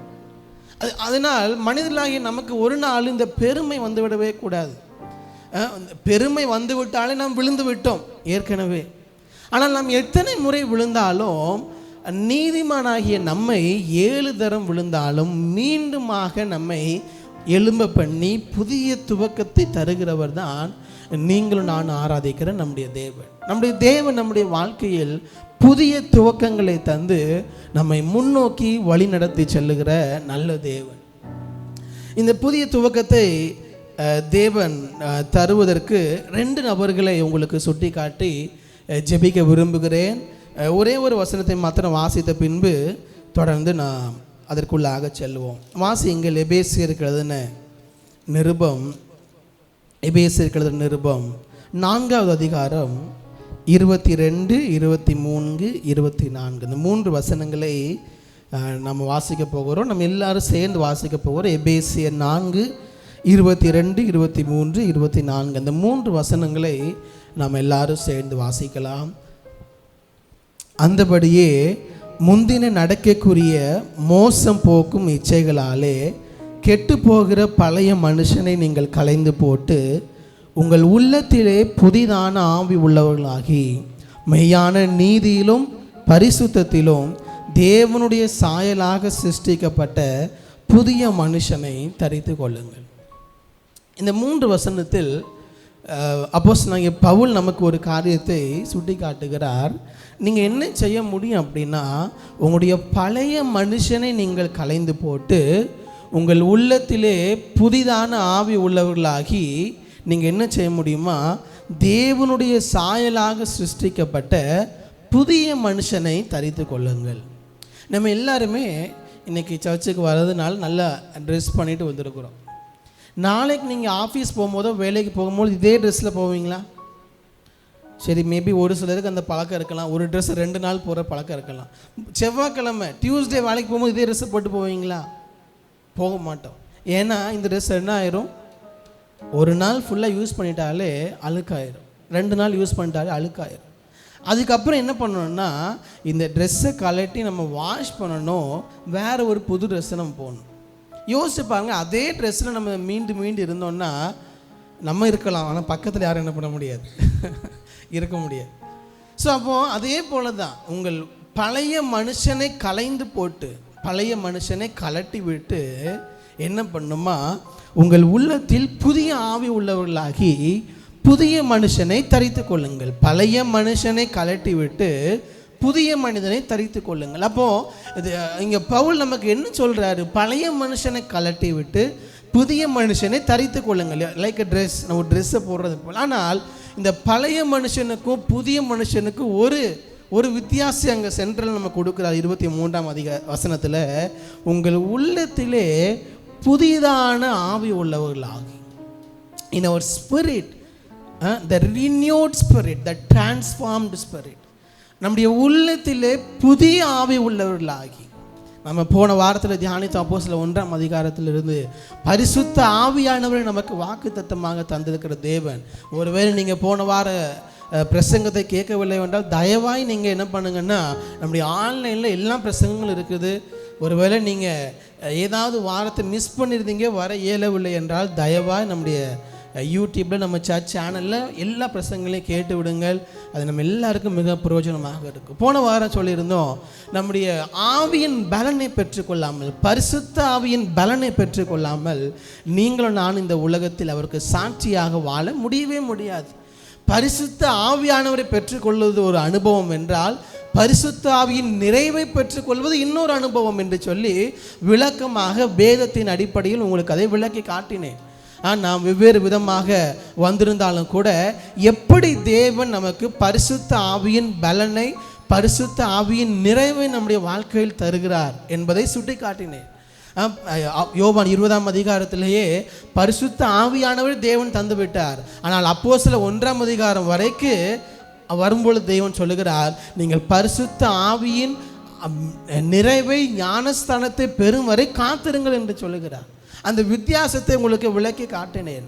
அப்போது நம்ம பரிசுத்த ஆவியின் பலனை நம்ம ஒவ்வொரு நாளும் பெற்றுக்கொள்ளும் பொழுது மட்டும்தான் நம்ம என்ன பண்ண முடியும்னா, பழைய மனுஷனை கலைந்து போட்டு புதிய மனுஷனை தரித்து கொண்டவர்களாக இந்த உலகத்தில் நம்மால் வாழ முடியும். கடந்த 5 மாதங்களை நாம் முடித்து விட்டோம். நம்ம கடந்த 5 மாதங்களை திரும்பி பார்க்கும் பொழுது 5 மாதமே நான் எல்லாமே சரியாக தான் பண்ணேன் பாஸ்டர், எல்லாமே நல்லா போச்சு, எந்த பிரச்சனையும் இல்லை, எல்லாமே தேவனுக்கு பிரியமான ஒரு வாழ்க்கை தான் வாழ்ந்த, குடும்பத்தில் எல்லாமே நல்லா இருந்துச்சு, எந்த பிரச்சனையும் இல்லை அப்படின்னு யாராவது இருந்தீங்கன்னா, இன்றைக்கி பிரசங்கம் நமக்கு இல்லை, அவங்களுக்கு இல்லை, எங்களுக்கு. நம்ம எல்லாருடைய வாழ்க்கையில் கடந்த 5 மாதத்தை திரும்பி பார்க்கும் பொழுது தேர் ஆர் ரெக்ரெட்ஸ். இதை நம்ம என்ன பண்ணியிருக்கலாம், கொஞ்சம் நல்லா பண்ணியிருக்கலாம், இந்த காரியத்தை கொஞ்சம் நல்லா பண்ணியிருக்கலாம், இப்படி பல பல பல காரியங்கள் நம்முடைய இருதயத்தில் இருக்கும். போன வாரம் இந்த லாஸ்ட் 2 வீக்ஸாக பாசமாக ஊருக்கு போயிருந்தாங்க. நானும் ஊருக்கு போகும்பொழுதெல்லாம் யோசிச்சுட்டு போவேன், இந்த வாரம் ஊருக்கு போகும்பொழுது இந்த புக்கை படித்து முடிச்சிடுன்னு நினச்சிட்டு தான் போவேன். ஆனால் அங்கே போனதுக்கப்புறம் என்ன பண்ண முடியாதுன்னா அந்த புக்கை படிக்கவே மாட்டோம். ஸோ இப்படி பல சூழ்நிலைகள் நம்முடைய வாழ்க்கையில் நாம் நினைக்கிறது போல் என்ன பண்ண முடியல அப்படின்னா செய்ய முடியவில்லை. அதற்காக நாம் சோர்ந்து போக வேண்டிய அவசியமும் இல்லை. எஸ், நம்முடைய வாழ்க்கையில் சில நேரங்களில் உறவுகளில் பிரச்சனைகள் இருக்கத்தான் செய்கிறது. எங்கள் உறவில் எந்த பிரச்சனையும் இல்லை, எந்த போராட்டம் இல்லை பாஸ்டர், எப்போதுமே ஸ்மூத்தாகவே போவது இல்லை. 5 மாதங்களில் பல முறை நம்முடைய உறவுகளிலே விரிசல்கள் வந்திருக்கலாம், பல முறை நீங்கள் ரொம்ப ஸ்ட்ரெஸ்ஸாக இருக்கலாம், பல முறை நீங்கள் கவலையின் ஆழத்துக்கு போயிருக்கலாம். இது எல்லாமே நம்முடைய வாழ்க்கையில் கடந்த 5 மாதங்களில் இருந்திருக்கலாம், இப்பொழுதும் இருந்து கொண்டு இருக்கலாம். ஆனால் தேவன் நமக்கு இந்த புதிய மாதத்திற்குள்ளாக போகும் பொழுது இன்னும் அடுத்த 7 மாதங்களை நாம் பார்க்க இருக்கிறோம். இந்த 5 மாதத்தை முடித்து அடுத்த 7 மாதத்திற்குள்ளாக போகிற கடைசி நாளில் தேவன் நமக்கு சொல்லுகிற ஒரு வார்த்தை என்னவென்றால், நீ கடந்து வந்த வாழ்க்கை ஓகே, முடிந்ததாக இருக்கட்டும், ஆனால் அடுத்து இருக்கிற 7 மாதத்தை நீ நோக்கிப்பார். பழைய மனுஷனை களைந்து விட்டு உள்ளத்திலே புதிய ஆவி உள்ளவர்களாகி புதிய மனுஷனை தரித்து கொண்டு நீ அடுத்த மாதத்திற்குள்ளாக அடியெடுத்து வை என்று தேவன் நம்ம ஒவ்வொருவருக்கும் சொல்லுகிறார். உங்களுடைய இருதயங்களில் ஒருவேளை கடந்த காலத்தை குறித்த காரியத்தையே நீங்கள் யோசித்து கொண்டிருப்பீர்கள். ஆனால் எஸ், நம்ம எல்லாருடைய வாழ்க்கையிலும் கடந்த காலத்தை குறித்த எண்ணங்கள் இருக்கும், கடந்த காலத்தை குறித்த கவலைகள் இருக்கும், இதெல்லாம் இருக்கலாம், வெறுப்புகள் இருக்கலாம், வைராக்கியங்கள் இருக்கலாம், இதெல்லாம் கடந்த காலத்திலிருந்து நமக்குள்ளாக இருக்கலாம். அவங்க அப்படிலாம் பண்ணாங்களே, அவங்க எப்படி இதை தாண்டி நான் வருவது என்று சொல்லி பல காரியங்கள் கடந்த காலத்தில் உள்ள எண்ணங்கள் உங்கள் இருதயத்தில் இருக்கலாம். நான் ஆண்டவர் சொல்கிறது, இந்த புதிய மாதத்திற்குள்ளே போகும் பொழுது நீ கடந்த காலத்தையே பிடித்து கொண்டு போனால் நீ பழைய மனுஷனை களைந்து விட்டு புதிய மனுஷனை தரித்து கொள்ள முடியாது. நடந்ததெல்லாம் இருக்கட்டும், என்ன வேண்டுமானால் நடந்திருக்கலாம், உங்கள் வாழ்க்கையில் என்ன நடந்தது என்று எனக்கு தெரியாது, நீங்கள் எந்த சூழ்நிலையை கடந்து வந்தீர்கள் கடந்த 5 மாதம் எனக்கு தெரியாது. ஆனால் ஆண்டவர் சொல்லுகிற வார்த்தை, நீ கடந்து வந்த பாதையை பார்த்து கொண்டிருந்தால் கடந்து வந்த பாதையை பார்க்க வேண்டும். எதற்காக? நடத்தி வந்த தேவனுக்கு நன்றி சொல்வதற்காக மட்டும்தான். கடந்து வந்த பாதையை பார்த்து கொண்டிருந்தால் எதிர்நோக்கி உள்ள வாழ்க்கையை நம்மால் வாழ முடியாது. நீங்கள் கார் ஓட்டுறவங்களா இருந்தால் தெரிஞ்சிருக்கும், ஆப்போசிட்டில் பார்க்குறதுக்கு தான் பெரிய கண்ணாடி வச்சுருப்பாங்க, பின்னாடி பார்க்குறது கண்ணாடி எப்படி தான் இருக்கும், குட்டியாக தான் இருக்கும். அதனால் பின்னாடியே பார்த்துட்டு இருந்தோம்னா முன்னாடி நம்ம என்ன பண்ண முடியாது, பார்த்து ஓட்ட முடியாது. இன்றைக்கி ஆண்டவர் உங்களோடு கூட திட்டமும் தெளிவுமாக சொல்லுகிற வார்த்தை, நீங்கள் எந்த ஏரியாங்கிறது எனக்கு தெரியாது, உங்கள் வாழ்க்கையின் எந்த பகுதியை குறித்து ஆண்டவர் சொல்லுகிறார், நீங்கள் தேவனோடு அதை கேளுங்கள், ஆண்டவர் சொல்லுகிற வார்த்தை, நீ இன்னும் கடந்த காலத்தையே பிடித்து கொண்டு இருக்காதே, முந்தினவைகளை நினைக்க வேண்டாம், பூர்வமானகளை சிந்திக்க வேண்டாம். இதோ நான் புதிய காரியத்தை செய்கிறேன், அதை இப்பொழுதே செய்கிறேன், நீங்கள் அதை அறியீர்களா? நான் வனாந்திரத்திலே வழியையும் அவாந்தர வெளியிலே ஆறுகளையும் உண்டாக்குகிறேன். ஆண்டவர் சொல்லுகிற வார்த்தை, நீ முந்தினவைகளை நினைத்து கொண்டிருக்காத. கடந்த நாட்களில் நீ பலவீனமாக இருந்தது உண்மைதான். கடந்த நாட்களில் குடும்பங்களில் சில பிரச்சனைகள் இருந்தது உண்மைதான். நம்ம ஹர்ட் ஆனது உண்மைதான். நம்முடைய இருதயம் உடைக்கப்பட்டது உண்மைதான். நாம் ஏமாற்றப்பட்டது உண்மைதான். பல சூழ்நிலைகளை கடந்த 5 மாதத்தில் கடந்து வந்திருக்கிறோம். பல கண்ணீரின் பாதைகளை கடந்து வந்திருப்பீங்க. அதெல்லாம் இருக்குது. ஆண்டவர் சொல்லுகிற வார்த்தை, கடந்த 5 மாதம் இன்றோடு முடிந்தது. அதை வைத்து விட்டு நாளைக்கு புதிய மாதத்திற்குள்ளாக அடி எடுத்து வைக்கும் பொழுது பழைய மனுஷனை கலைந்து விட்டு உள்ளத்திலே புதிதான ஆவி உள்ளவர்களாகி புதிய மனுஷனை தரித்துக்கொள். அல்லேலூயா. எல்லாம் சேர்ந்து சொல்வீங்களா? அல்லேலூயா. பக்கத்தில் ஒன்று பார்த்து சொல்லுங்க, புதிய மனுஷனை தரித்து கொள்ளுங்கள். சொல்லுங்க, புதிய மனுஷனை தரித்து கொள்ளுங்கள். ஒரு சிலர் சொன்ன மாதிரி தெரியலையே. புதிய மனுஷனை தரித்து கொள்ளுங்கள் அப்படின்னா என்ன அர்த்தம்? இதுவரைக்கும் நீங்கள் இருந்தது போல நாளைக்கு இருக்கக்கூடாது. எப்படி இருக்கணும்னா, நீங்கள் மாறி இருக்கணும், வித்தியாசமாக இருக்கணும். கணவன் மனைவி இருந்தீங்க, பெற்றோர் பிள்ளைகள் பக்கத்தில் இருக்கிறீங்கன்னா சொல்லுங்கள், நாளிலிருந்து நீங்கள் வேறு மாதிரி இருக்கணும். என்ன சொல்லணும்? அந்த வேறு மாதிரி எந்த மாதிரினா, சவுலுடைய வாழ்க்கையில் ஆவியானவர் வந்த பொழுது அவன் வேறு மனுஷனான என்று வசனம் இருக்குது. அந்த மாதிரியான வேறு மனுஷன். நம்ம இருக்கிற வேறு மாதிரி கிடையாது. தேவன் ஆவியானவர் நமக்குள்ளே வரும் பொழுது அவன் தேவ ஆவி அவனுக்குள்ளே வந்தோடனே வேறு மனுஷன் ஆனான் என்று வசனம் சொல்லுது. இந்த காலை நேரத்தில் 2 நபர்களை உங்களுக்கு சுட்டி காட்டி நான் ஜெபித்து முடிக்க விரும்புகிறேன். என்னுடைய இருதயத்தில் நேற்று இரவு இந்த வார்த்தையை தான் நான் யோசித்து கொண்டே இருக்கும் பொழுது முதலாவது என்னுடைய இருதயத்தில் வந்தது ஒரே ஒரு நபர் தான், யாக்கோபு. யாக்கோபுடைய வாழ்க்கையை தான் என்னுடைய இருதயத்தில் தேவன் உணர்த்தினார். நான் முழு பிரசங்கத்தையும் ஃபஸ்ட்டே மைண்ட்லேயே நான் என்ன பண்ணிட்டேன்னா ப்ரிச்சர் பண்ணிட்டேன். அதுக்கப்புறம் தான் என்னுடைய எல்லாத்தையும் நோட் பண்ணி எழுதினேன். தேவன் எவ்வளவு அழகாக நம்முடைய வாழ்க்கையை புதிய துவக்கங்களை நமக்கு தருகிறார்.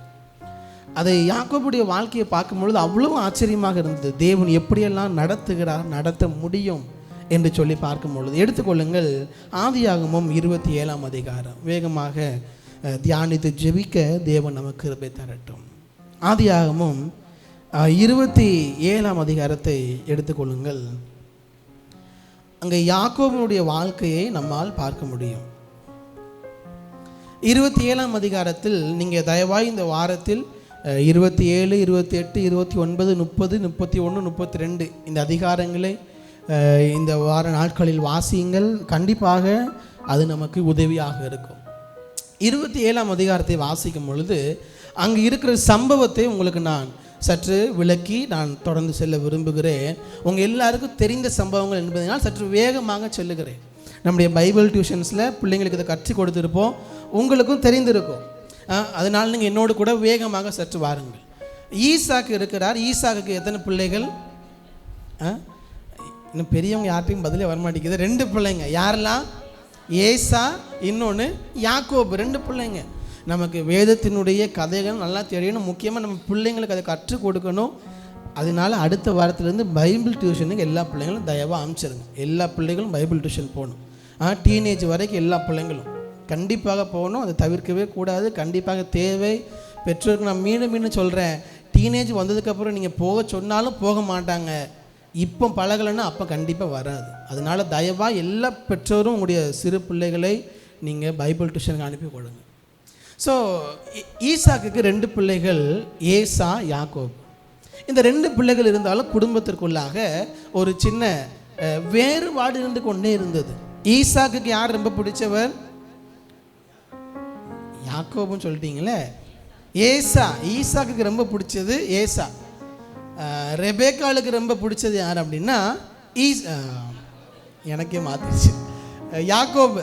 இந்த 2 பிள்ளைங்களும் அப்பாவுக்கு ஒரு பையன் செல்லம், அம்மாவுக்கு ஒரு பையன் செல்லம். ஸோ இப்படி தான் இந்த வீடு இருக்கிறது. வசனத்தில் வாசிக்கும் போது நமக்கு தெரிகிறது. இப்போ ஒரு சூழ்நிலை, என்ன சூழ்நிலை வருகிறது என்றால், ஈசாக்கு சொல்லுகிறார், எப்பா நீ போய் வேட்டையாடி எனக்கு ஏதாவது கொண்டு வா. நான் என்ன பண்ணுறேன், அதை சாப்பிட்டு விட்டு உன்னை ஆசீர்வதிக்கிறேன் என்று ஏசாவின் இடத்தில் சொல்லுகிறார். ஏசாவின் இடத்துல சொன்ன உடனே வா, சரி ரிச்சர்டுமார் அண்ணன் தம்பி இருக்கிறனால 2 பேர் வாங்க. ஸோ ஆண்டவர் ஏசாவின் இடத்துல வாங்கடா, கொஞ்சம் ஸ்பீடாக வா, ஏன் யோசிக்கிறேன். ஈசாக்கு ஏசாவின் இடத்துல சொல்கிறார். அதுக்காக இவங்க 2 பேரும் நீங்கள் ஏசா யாக்கோபுன்னு நினச்சிடாதீங்க, ஒரு எக்ஸாம்பிளுக்கு சொல்கிறேன். ஏசாவின் இடத்துல யாக்கோபு ஈசாக்கு சொல்கிறாரு, நீ வேட்டையாடி கொண்டு வா, நான் உன்னை ஆசீர்வதிக்க வேண்டும் என்று ஏசாவின் இடத்துல சொல்லுகிறார். இவன் யார்? ஏசா. எல்லாம் சொல்லுங்களேன், ஏசா.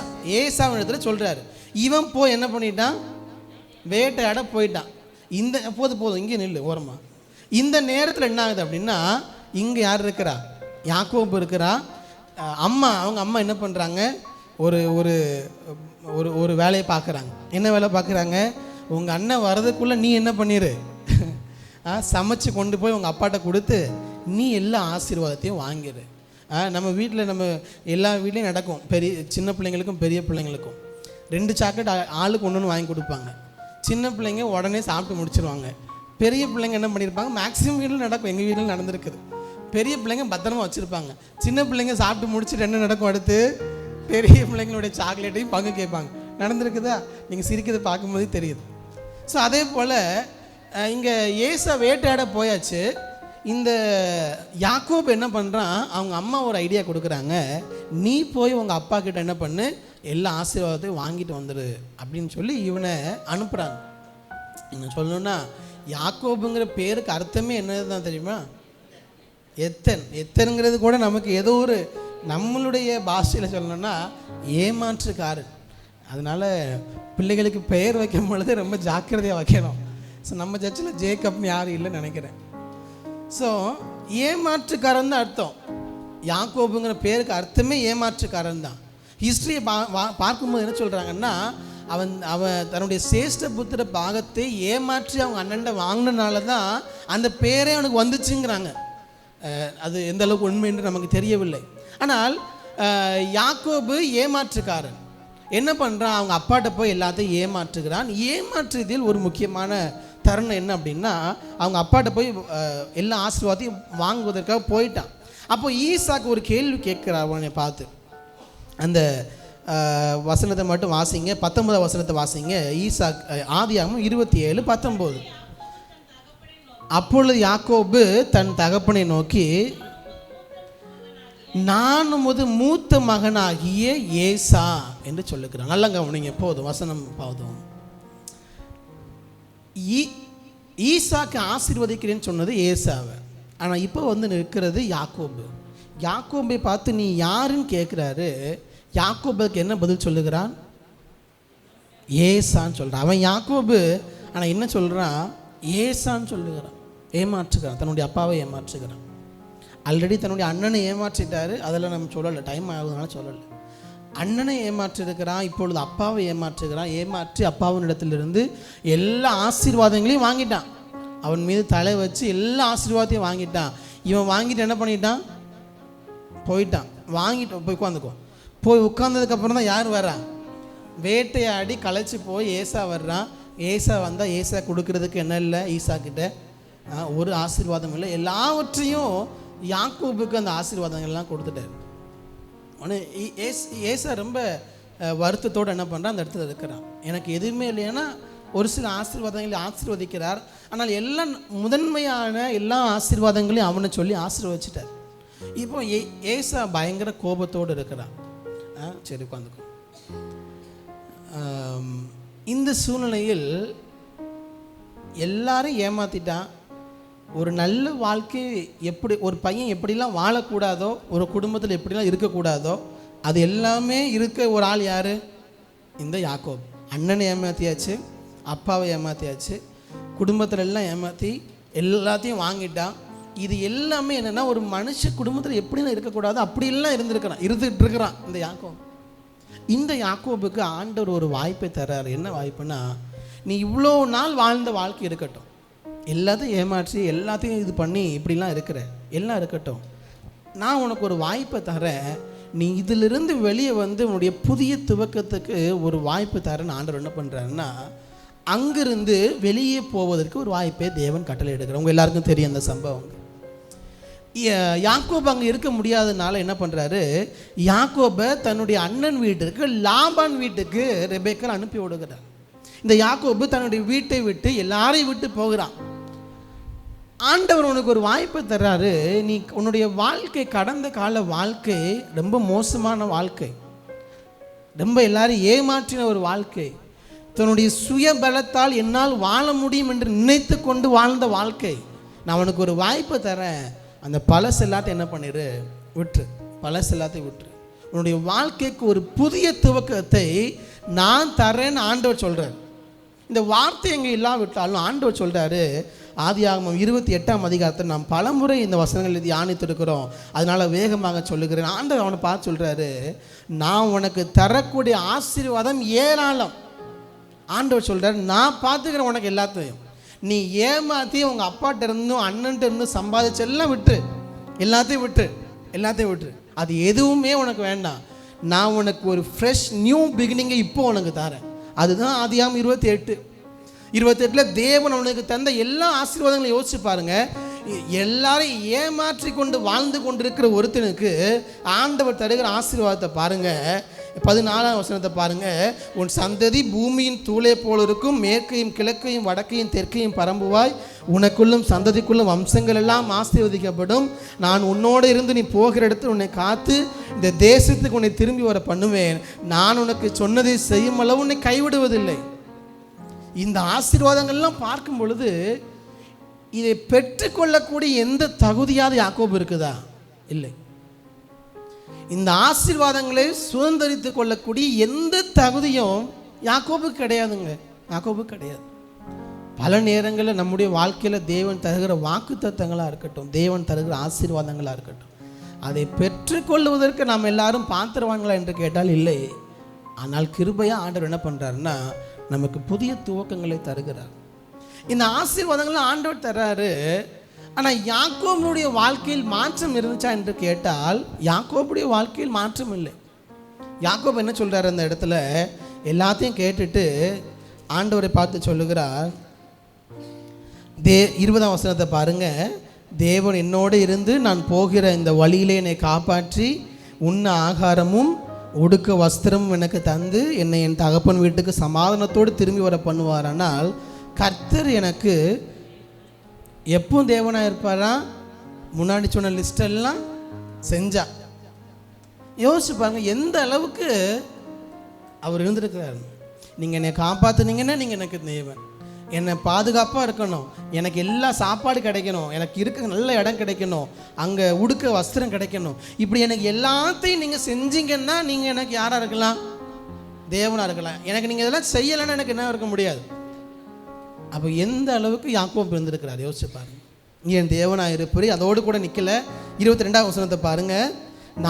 நான் தூணாக நினைத்து இந்த கல் தேவனுக்கு வீடாகும், தேவரீர் எனக்கு தரும் எல்லாவற்றிலும்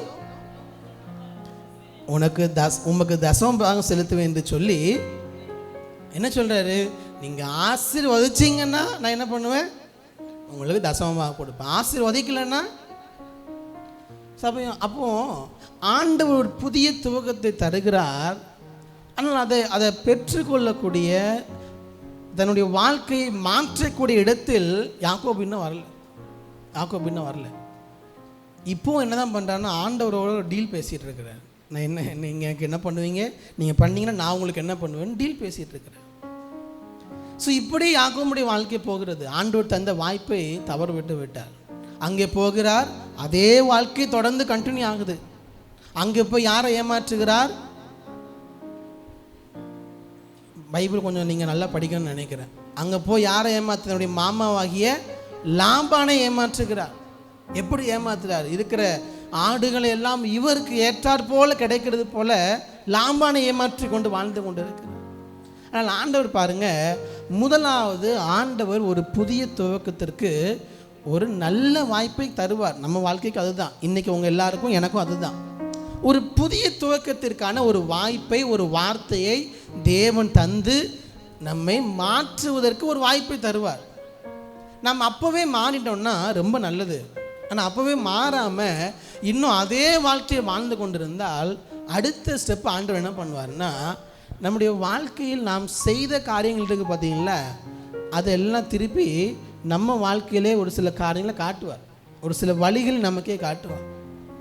இந்த யாக்கோபு என்ன பண்ணுறாரு, இவ்வளோ நாள் ஏமாற்றி தான் பழக்கம், மற்றவங்களை ஏமாற்றி தான் பழக்கம், அவர் ஏமாந்து பழக்கமே கிடையாது. இங்கே முதல் முறை என்ன நடக்குது அப்படின்னா, இவர் ஏமாற்றுகிற நபர் இப்பொழுது அவரை ஏமாற்றுகிறார்கள். அவர் என்ன செஞ்சாரோ அதன் டேஸ்ட் இப்போ யாருக்கே கிடைக்குது, யாக்கோபுக்கே கிடைக்குது. அப்போ தான் அவருக்கு புரியுது அது எவ்வளோ பெரிய வழிங்கிறது. யாக்கோபுக்கு அப்போ தான் புரிகிறது.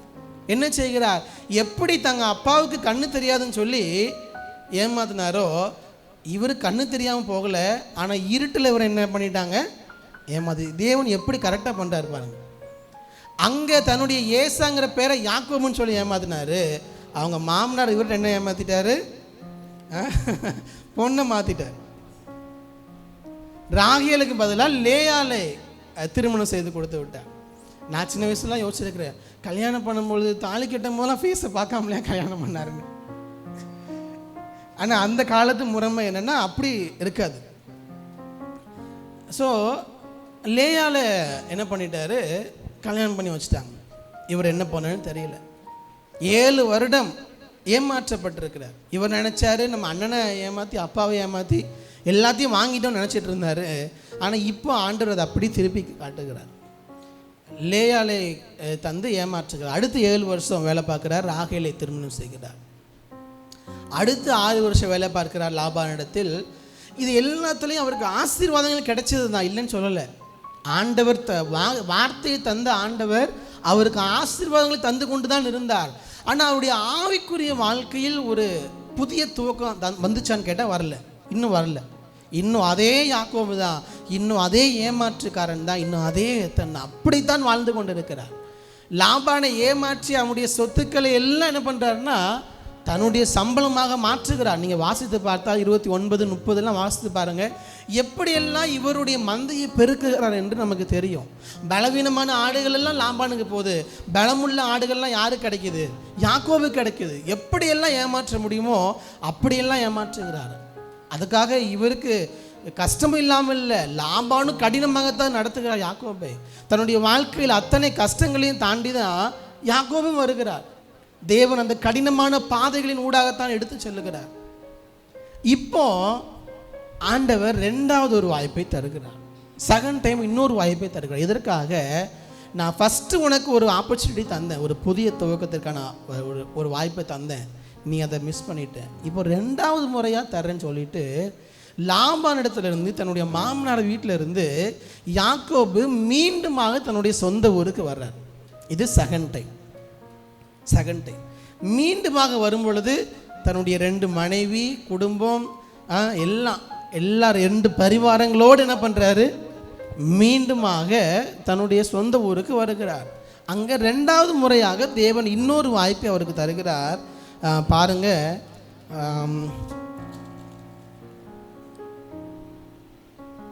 எத்தனாவது அதிகாரம், 30, 31. அங்கேருந்து ஓடி வருகிறார்.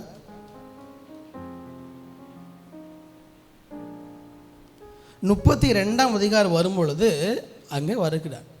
யாக்கோபும் ஏசாவும் ஒருவரை ஒருவர் பார்க்கும்படியான சூழ்நிலைகள் அங்கே வருகிறது.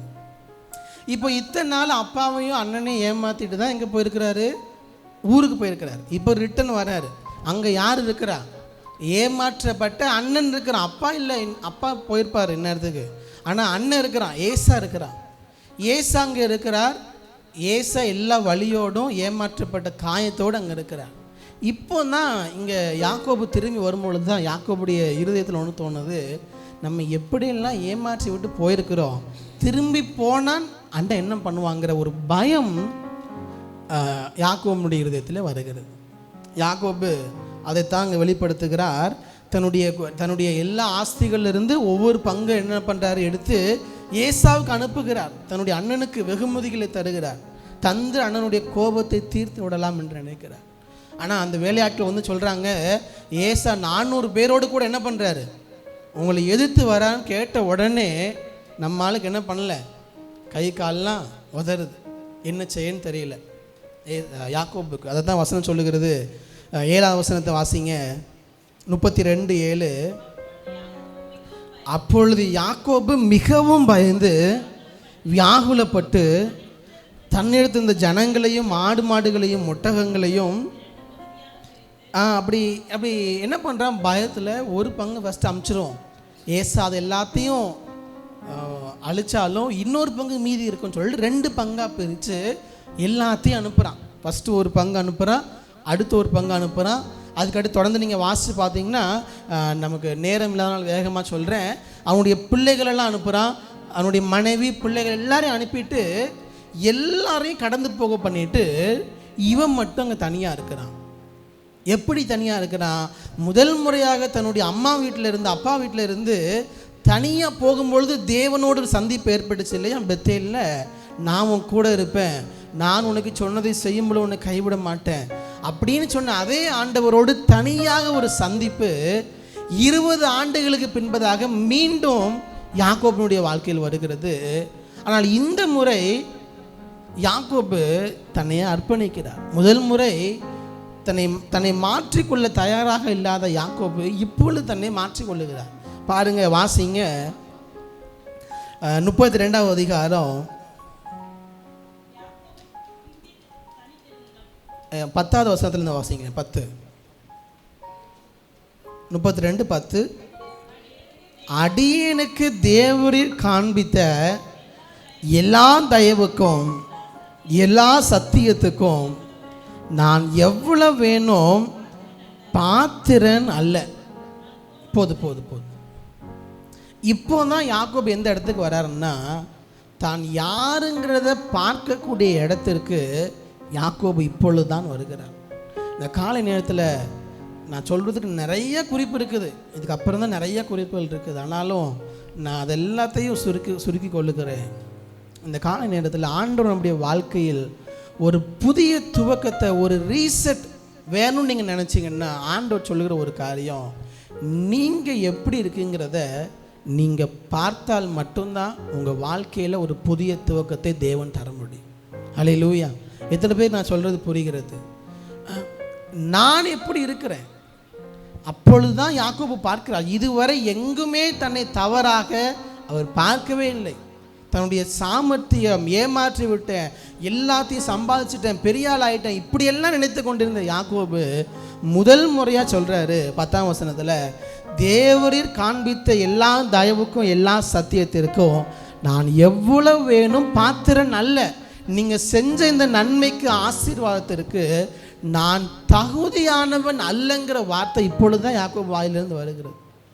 நம்முடைய வாழ்க்கையை திரும்பி பாருங்கள், நம்ம எல்லாருடைய இருதயத்தை திரும்பி பாருங்கள். தேவன் நம்முடைய வாழ்க்கையில் செய்கிற எல்லா நன்மைக்கும் நீங்களும் நானும் பாத்திரவான்களா? இல்லை, கண்டிப்பாக இல்லை. நம்முடைய வாழ்க்கை அதுக்கு பாத்திரமாக இல்லை. ஆனாலும் தேவன் நம்முடைய வாழ்க்கையில் எல்லாவற்றையும் தருகிறார். நம்முடைய வாழ்க்கையில் தேவன் தருகிற புதிய துவக்கத்திற்கு அடிப்படை என்னதானா, உங்களை நீங்கள் பார்க்கக்கூடிய கண்கள் தேவன் நமக்கு தருவாராக. நான் எப்படி இருக்கிறேன், என் வாழ்க்கை எப்படி இருக்கிறது, தேவனுக்கும் எனக்குமான உறவு எப்படி இருக்கிறது, என்னுடைய தனிப்பட்ட ஆவிக்குரிய வாழ்க்கை எப்படி இருக்கிறது, வேறு எதுவுமே வேண்டாம். யாக்கோபுக்கு 1க்கு 2 மனைவி, பிள்ளைகள் 12 பிள்ளைகள், பெரிய பரிவாரங்கள், சொத்து, ஆடு மாடுகள் எல்லாமே இருந்தது.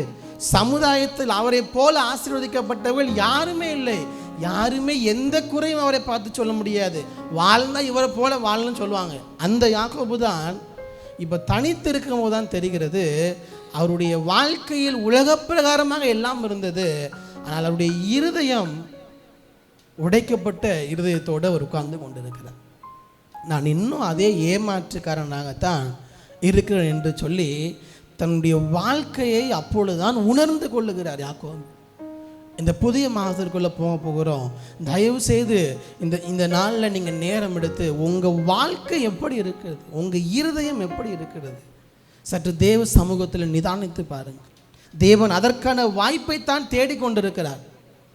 யாக்கோபு அப்படி தன் வாழ்க்கையை திரும்பி பார்ப்பதற்கு பெத்தேலிருந்து திருப்பி மீண்டுமாக இந்த யாக்கோபு அனுபவம் வருவதற்கு 20 ஆண்டுகள் ஆகிவிட்டது. யோசிச்சு பாருங்க, 20 ஆண்டுகளுக்கு முன்பதாகவே ஒரு புதிய துவக்கத்தை தேவன் தந்திருக்க வேண்டும். யாக்கோபு தன்னை பார்ப்பதற்கு அப்போ ரெடியா இல்லை, இப்போ தான் அந்த இடத்துக்கு வராரு. நான் என்னுடைய வாழ்க்கை சரியில்லை, நான் ஒழுங்காக வாழலை, என்னுடைய வாழ்க்கை சரியில்லை.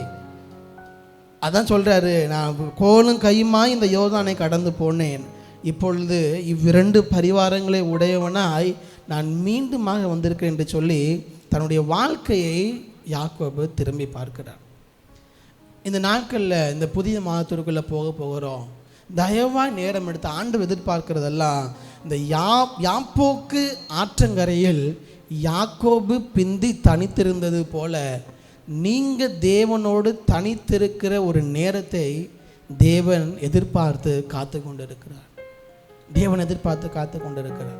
ஆனால் நமக்கு இருக்கக்கூடிய பெரிய பிரச்சனை என்னென்னா, ஒவ்வொரு ஞாயிற்றுக்கிழமையும் நம்ம வார்த்தையை கேட்கும் பொழுது கண்டிப்பாக இதை நான் என்னுடைய வாழ்க்கையில் செய்ய வேண்டும் என்கிற உறுதியோடு தான் செல்லுகிறோம். இல்லை என்று நான் யாரையுமே சொல்லலை, உங்கள் யாரையுமே நான் குறைத்து மதிப்பிடவே இல்லை. நீங்கள் வார்த்தையை கேட்கும் பொழுது தான் என்னுடைய வாழ்க்கையில் நான் செயல்படுத்த வேண்டும், என்னுடைய வாழ்க்கையில் நான் செய்ய வேண்டும் என்று ஒரு உறுதியோடு தான் நம்ம இங்கேருந்து செல்லுகிறோம். ஆனால் பிரச்சனை எங்கே ஆரம்பிக்கிறது? இங்கேருந்து போனதுக்கப்புறம் மீண்டுமாக தேவ சமூகத்தில் தனித்திருக்கிற ஒரு அனுபவம் கிடைக்குதான்னு கேட்டால், இன்றைக்கி நாளைக்கு மதியம் இரவுன்னு அடுத்த சண்டே வந்துருச்சு, சர்ச்சில் வந்து உட்கார்ந்துருக்கிறோம். இது எத்தனை பேருடைய வாழ்க்கையின் அனுபவமாக இருக்கிறது என்று எனக்கு தெரியவில்லை. ஆண்டவர் சொல்லுகிற வார்த்தை, உனக்கு ஒரு புதிய துவக்கத்தை நான் தரணும்னா அவனுடைய ஃபஸ்ட்டு ஸ்டெப்பு நீ எப்படி இருக்கிறதுங்கிறத ஆராய்ந்து பார்ப்பதற்கு ஒரு தனிமையின் நேரம் உன்னுடைய வாழ்க்கையில் தேவை. இது நீங்கள் கண்டிப்பாக என்னைக்கோலாம் இல்லை, இன்றைக்கே. யாருக்கு தெரியும் தேவன் அதனால தான் இந்த வசனத்தையே பிரசங்கத்தை நீங்கள் மாற்றியிருக்கிறாரா என்று தெரியவில்லை. இன்றைக்கே தேவ சமூகத்தில் உட்கார்ந்துருங்க.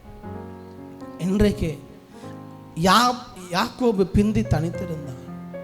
சில நேரங்களில் தேவன் நம்முடைய வாழ்க்கையில் ஒரு சில சூழ்நிலைகளை அனுமதிப்பார். எப்படிப்பட்ட சூழ்நிலை தெரியுமா? நாம் கண்ணீரோடு உட்கார்ந்துருக்கிற சூழ்நிலைகள். ஏன்னா நீ தனியாக வருவேன்னு பார்த்தா கடைசி வரைக்கும் என்ன பண்ணுறது இல்லை, ஆண்டவர்கிட்ட வர்றதே இல்லை. ஆனால் ஒரு கட்டத்தில் ஆண்டவர் என்ன பண்ணுவார்னா, நீ வராமல் இருக்க முடியாதுங்கிற இடத்துக்கு நம்மளை கொண்டு வந்து நிப்பாட்டுவார். அப்போ வேறு வழி இல்லாமல் என்ன பண்ணுவோன்னா, ஆண்டவரே நீங்கள் தான் கையை தூக்கிட்டு அவர்கிட்ட போவோம். யோசிச்சு பாருங்க, நல்லா இருக்கும் போது ஆண்டவர் சமூகத்தில் என்னைக்கு நம்ம போய் நிற்கிறோம். ஆனால் இதுக்கு மேலே எழும்பவே முடியாது. காய்ச்சலோ பிரச்சனையோ ஏதோ ஒரு வலியோ வந்துருச்சு, படுத்த படுக்கையாக இருக்கிறீங்க, நம்ம கண்கள் எல்லாம் என்ன பண்ணோம், ஆண்டவரை நோக்கி பார்க்கும்.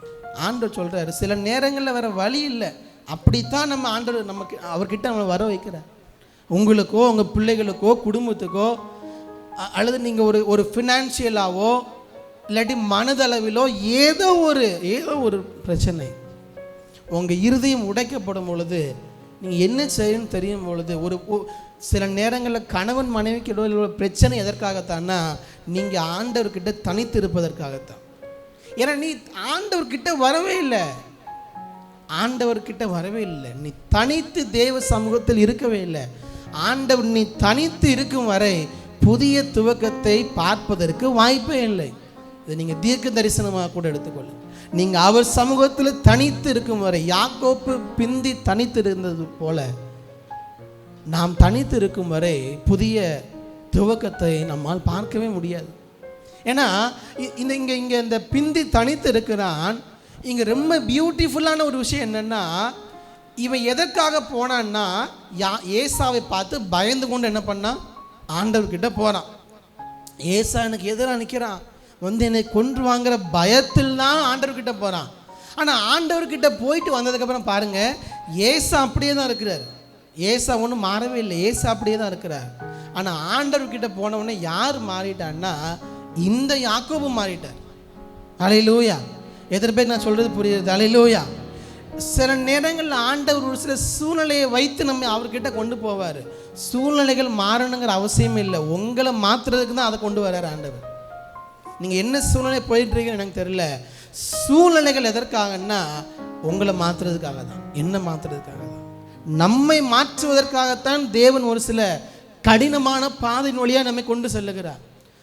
யாக்கோபை போல ஒரு சில வியாகுலமான பாதைகளின் வழியாய், பயத்தின் பாதைகளின் வழியாய் தேவன் நம்மை கொண்டு செல்வதற்கு காரணமே நம்மை மாற்றுவதற்காகத்தான்.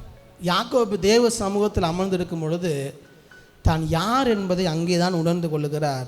வாசிங்கள் ஆதியாகமம் 32ஆம் அதிகாரம் 24வது வசனத்தில் பார்க்கிறோம். யாக்கோபு பிந்தி தனித்திருந்தான். தொடர்ந்து போய்கொண்டே இருக்கிறது. 27வது வசனத்தை வாசிங்க. அவர் உன் பெயர் என்ன என்று கேட்டார். யாக்கோபு என்ன? ஆண்டவருக்கு யாக்கோபுடைய பெயர் தெரியாதா? சொல்லுங்க. நம்ம எல்லாரையும் பெயர் சொல்லி அழைத்தது யார் தான்? அவர் தான்.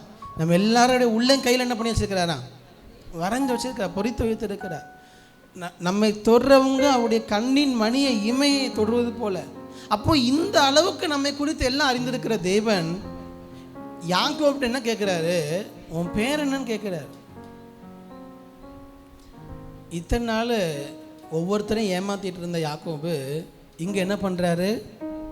முதல் முறையாக தன்னுடைய உண்மையான பெயர் என்னங்கிறத என்ன பண்ணுறாருன்னா ஆண்டவர்கிட்ட சொல்கிறார்.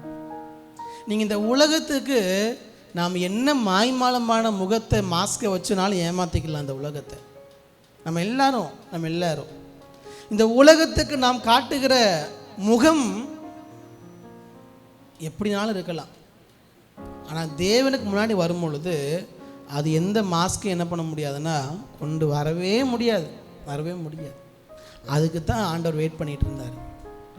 இப்போ தான் சொல்கிறாரு, நான் யாக்கோபு தான் ஆண்டவரே, நான் ஏசா கிடையாது, நான் யாக்கோபு தான், நான் ஏமாற்றுக்காரன் தான், நான் ஏமாற்ற எல்லாம் செய்தே தான், இங்கேயும் சரி அங்கேயும் சரி எல்லா இடத்துலையும் ஏமாற்றினேன். என்னுடைய வாழ்க்கை உண்மையான வாழ்க்கை இல்லை, எல்லாரிடத்திலும் ஒரு மாய்மாலமான வாழ்க்கை தான் வாழ்ந்தேன்.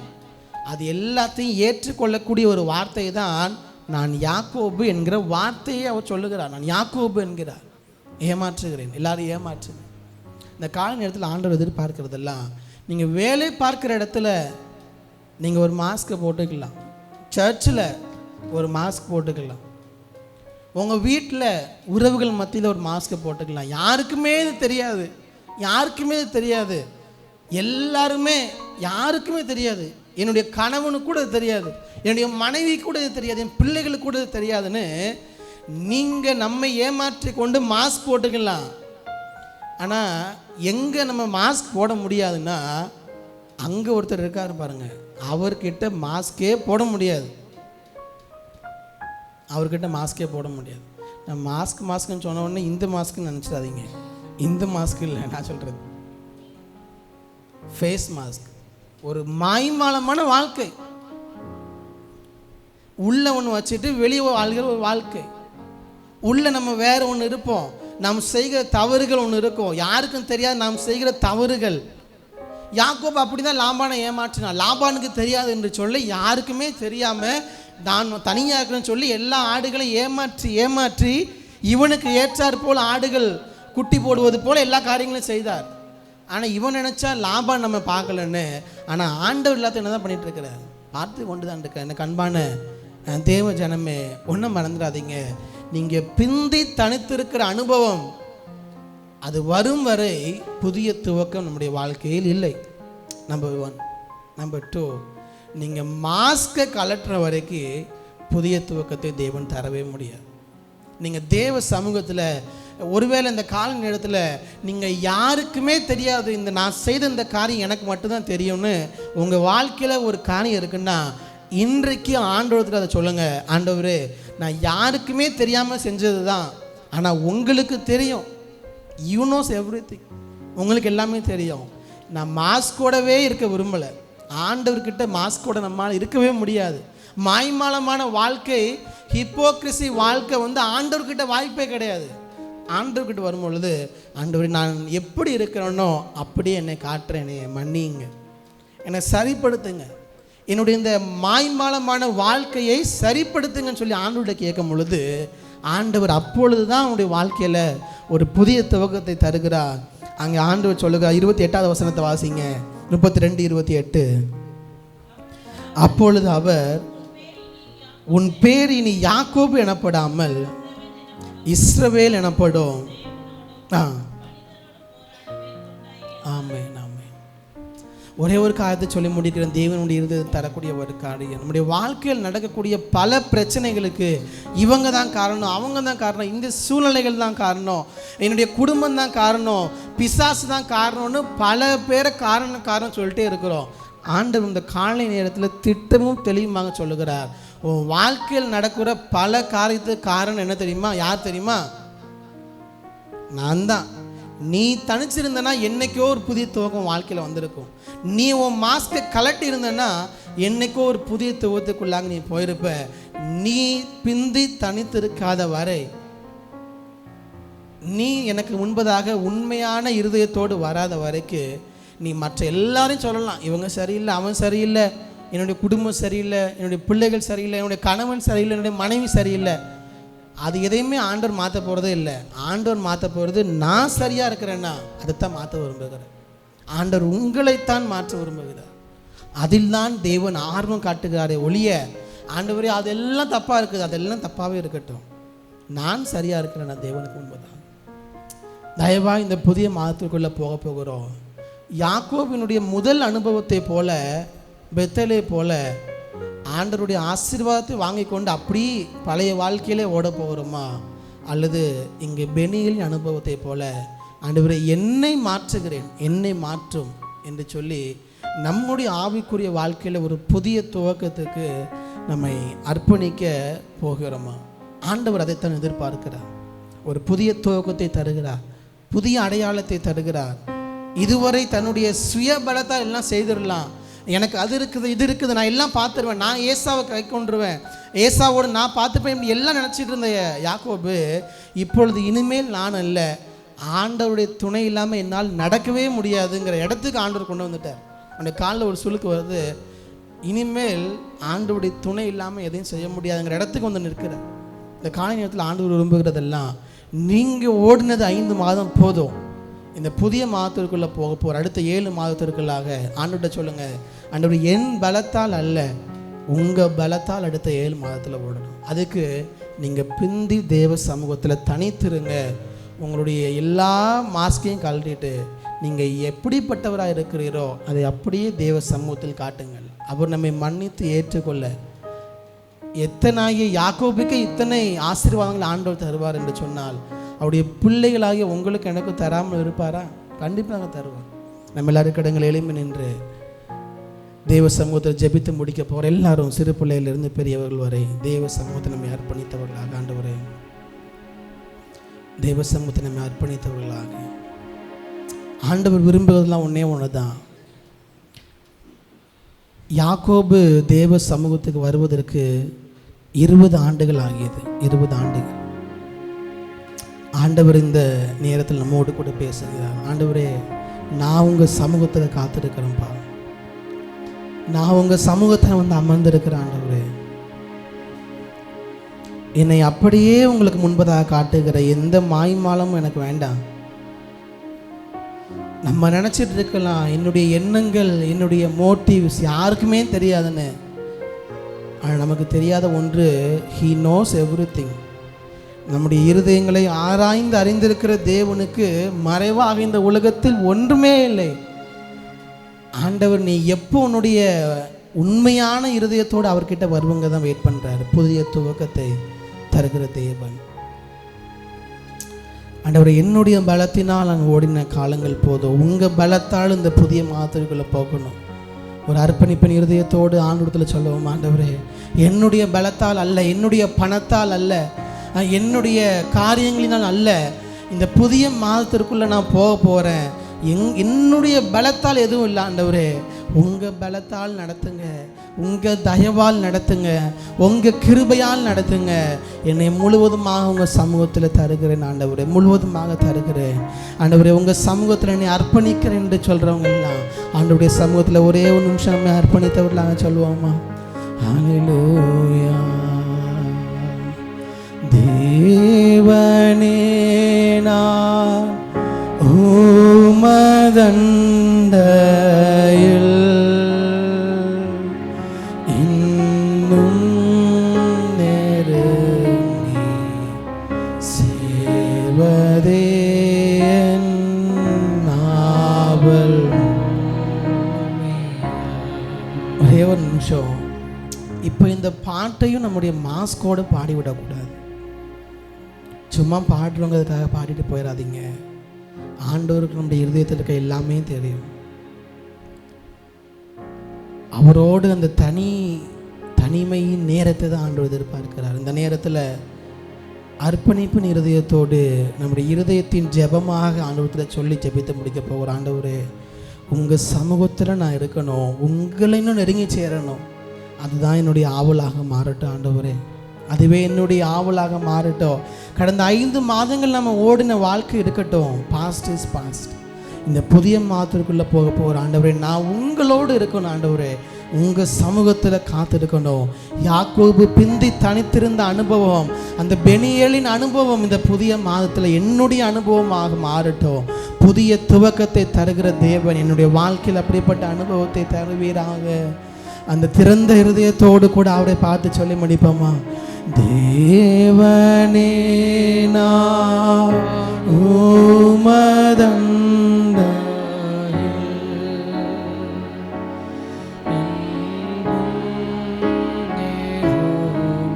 எல்லாரும் சேர்ந்து சொல்லுவீங்களா? ஆவல் பூமியில் தேவனே நான் உமதண்டையில்